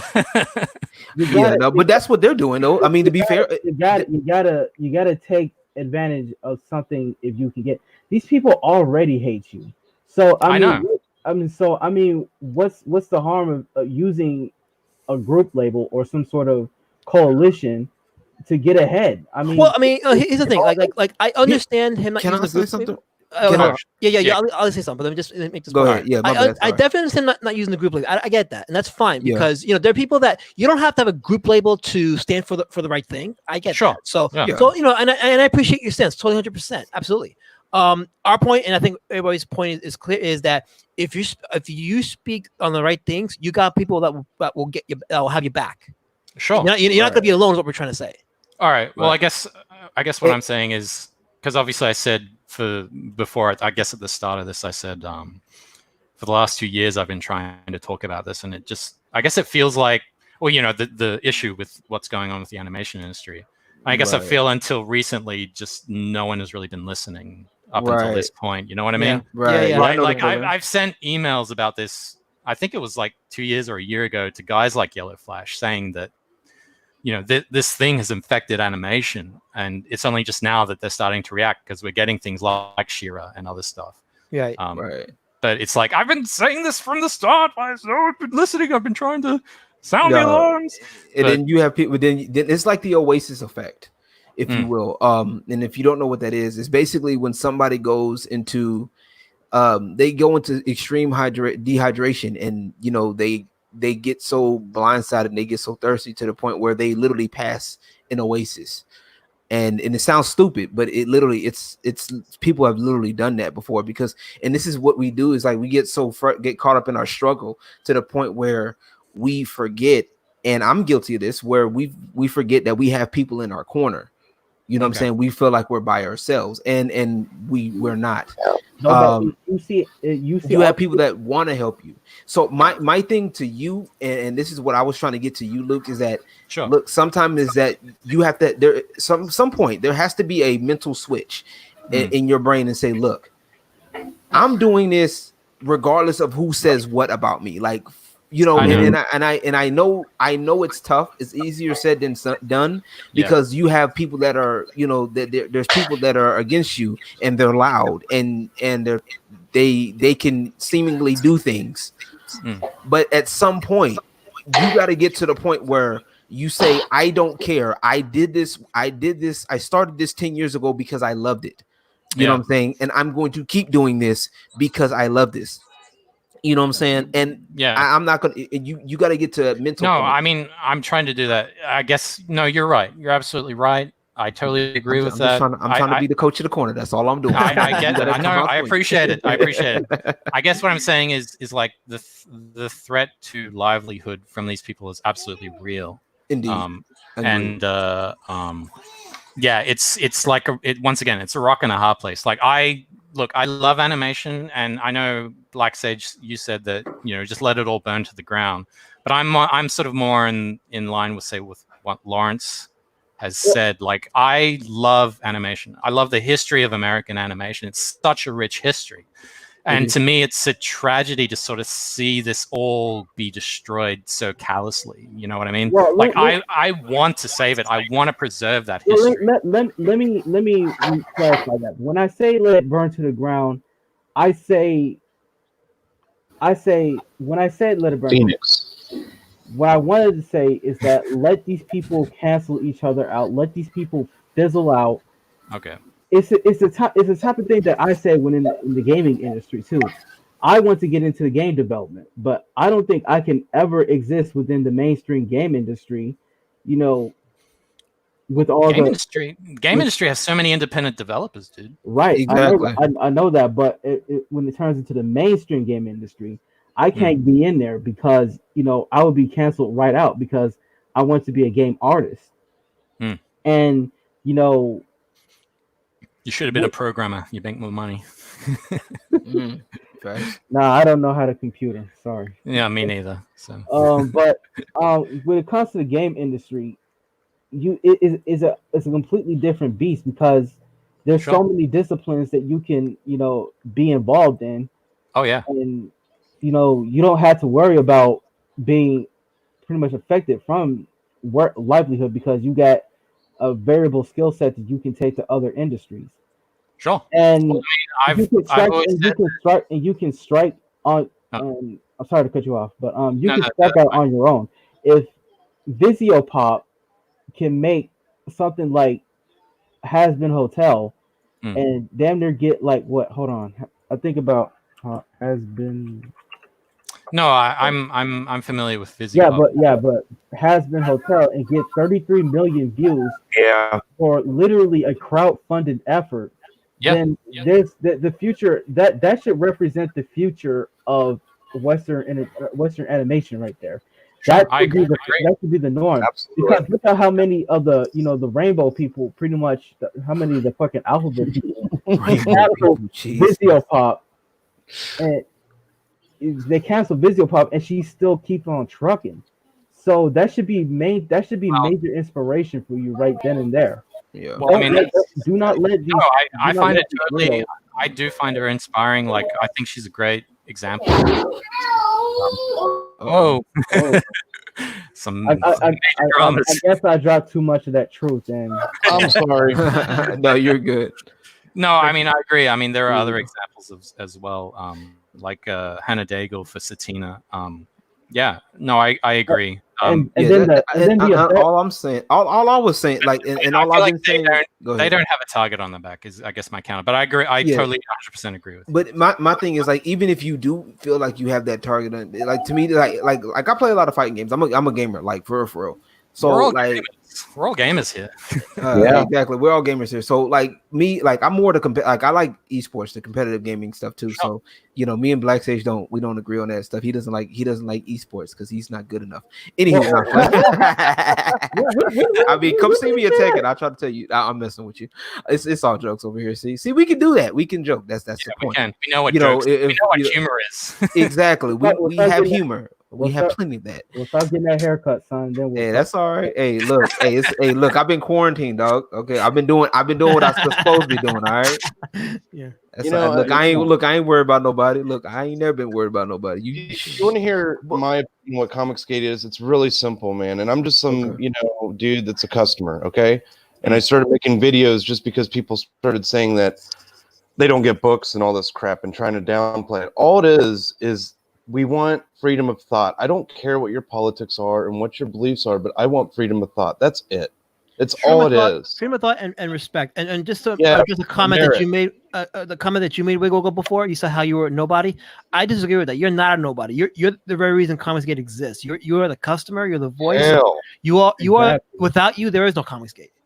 Right. And I do my best to show respect to people like that, because it's like, people like, and this is what pisses me off. Like when people get big, and they get big basically solely on disrespecting people and literally doing like what they're doing to loot. You know what I'm saying? And trying to attack people's livelihoods for no reason other than the fact that you disagree with my opinion.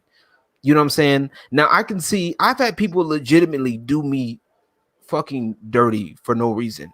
Like literally, I've had people, former YouTube friends that I've worked with, do me dirty. You know what I'm saying? And I don't even fucking chase them around, because it's to me it's pointless. Like there's no point in me having a war with them, because honestly I know I'd win. I don't care how much you pull out on me, or pull out whatever, like little smoke and mirrors, you try to put a target on my back or whatever, try to fuck with my livelihood. I put it in my mind that you can't. Period, because it's mine. You know what I'm saying? Like you could try it, and if anybody, it's like anybody, like you ever try to take a food from a fat person? That's a fight waiting to happen. Okay, that's exactly how I feel. You know what I'm saying? Like that's exactly how I feel. This is my food. This is my food. Music is my food. Gaming is my food. graphics is my food. I'm not gonna let nobody touch it. Now, if I ask to share with you, okay. If I want to share some food with Black Sage, I'll ask, I'll offer it. If I want to share some food with Wiggle, cool. But if I tell you, Luke, you're not touching my food, you're not touching my food. And if I see you touch my food, I'm smacking your hand away. And I will not be touching your food, dude. You will catch 2 to the head. I'm just not playing. You will catch 2 to the biscuit. For artisans, like I stopped buying 40K and I'm spending all my 40K money on Comicsgate. If that ain't a statement, I don't know what is. Exactly. And that's just like all I'm saying, Luke, like I said, that's just a mentality you got to develop. You know what I'm saying? Like I get it. I'm trying. I want to do it. I'm very eager to do it. I'm very it's baby. One day at a time, bro. One day at a time. That's all we're telling you. You'll reach that point, trust me. Well, the thing I found is I know we're coming up to 3 hours, so I guess I'll say this and then we can end it here, Alberto. Yeah, that's fine. Okay. Shit. I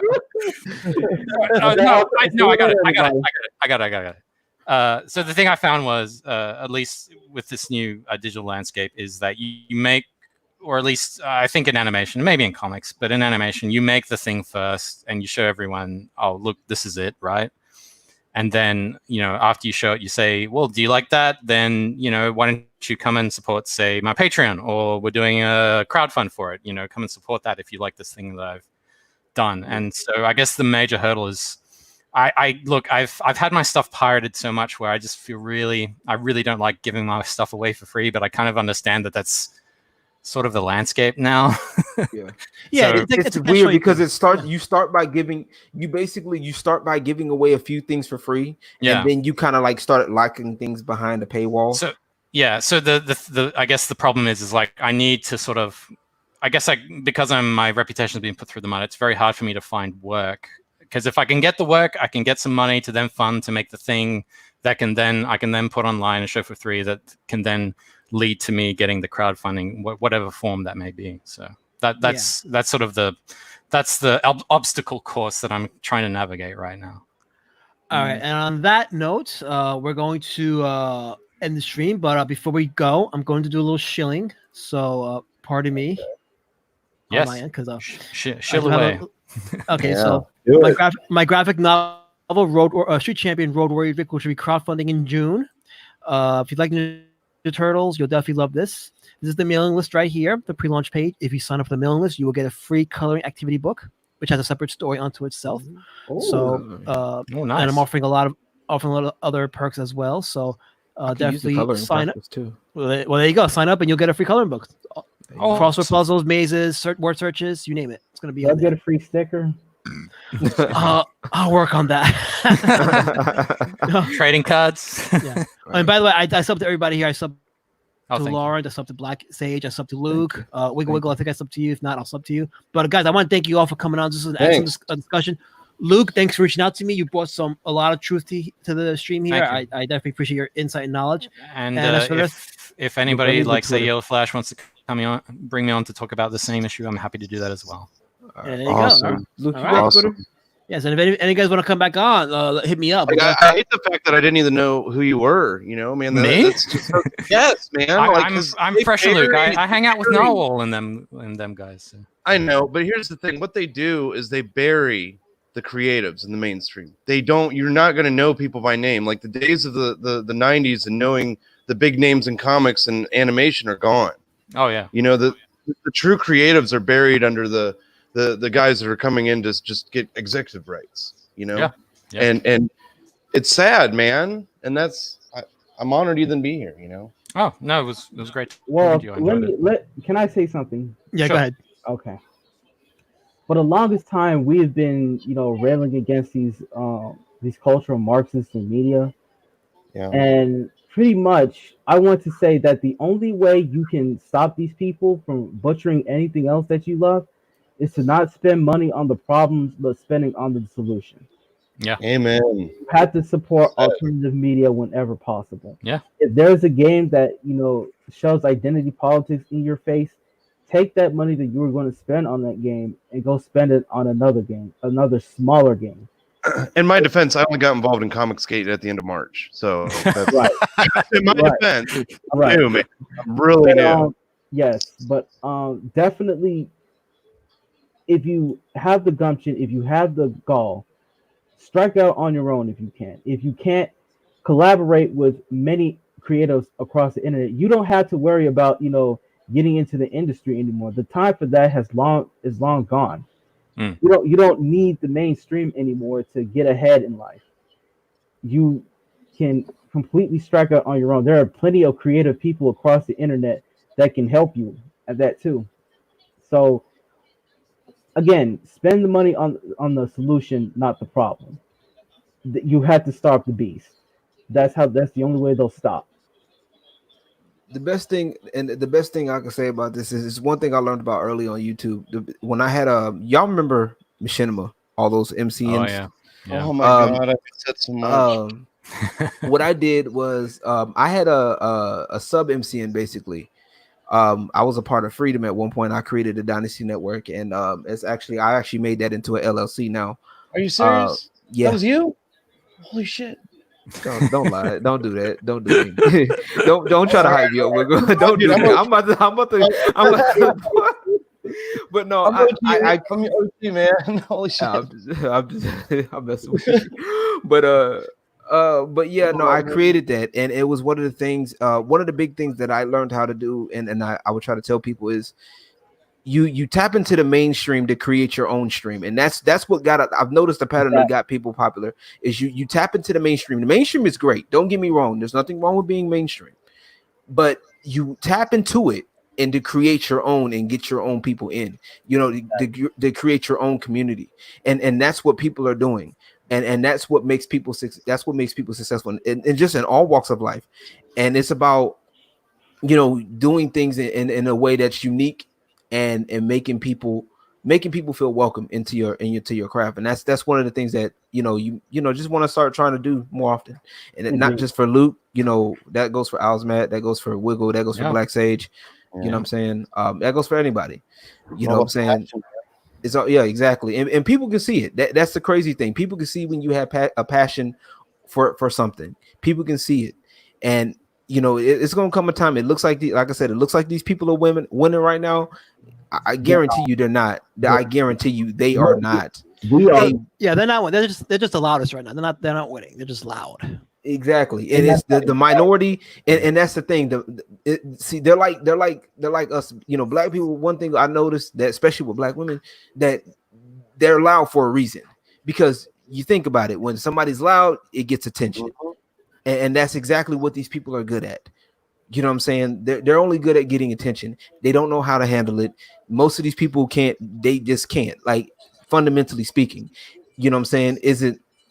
I'm not saying it's going to be a cakewalk. It's not going to be always going to be a breeze, but it's going to be a battle. But trust me, it's a battle that you can win. And trust me, I believe that. I believe you got it. All right. And with that note, we're going to end the show. Thanks everybody for coming on. Great stream. Thanks for the chat. Just a quick shout out to the chat. RCD Comics was here earlier. Hail to RCD Comics. Scotty was here. Multi-minded Scotty. Hail Wiggle Wiggle. Lawrence Gilmer, thanks for coming on. Black Sage, thanks for coming on. Shaq Skywalker was on. Thanks, Shaq, for being on. Did I miss anybody? Let's see. Let me just go down quickly. Okay, we had Toxic Rosetta, Rude Picker Rosetta. Who else did I miss? ABC was on. Hail ABC. TTU Link Genius, thanks for popping on. And I think I got it. Togira Godzilla, thanks for popping in. And I think that's everybody. So again, go to roadwarriordrake.com, sign up for the mailing list, get that graphic novel. Crowdfunding will begin in June. It's going to be an exciting campaign. Can't wait for that. And for the rest of you that stuck around, thanks for stopping by, and have a great rest of your Saturday afternoon. Take care, folks. Bye. Peace. You beat my meat.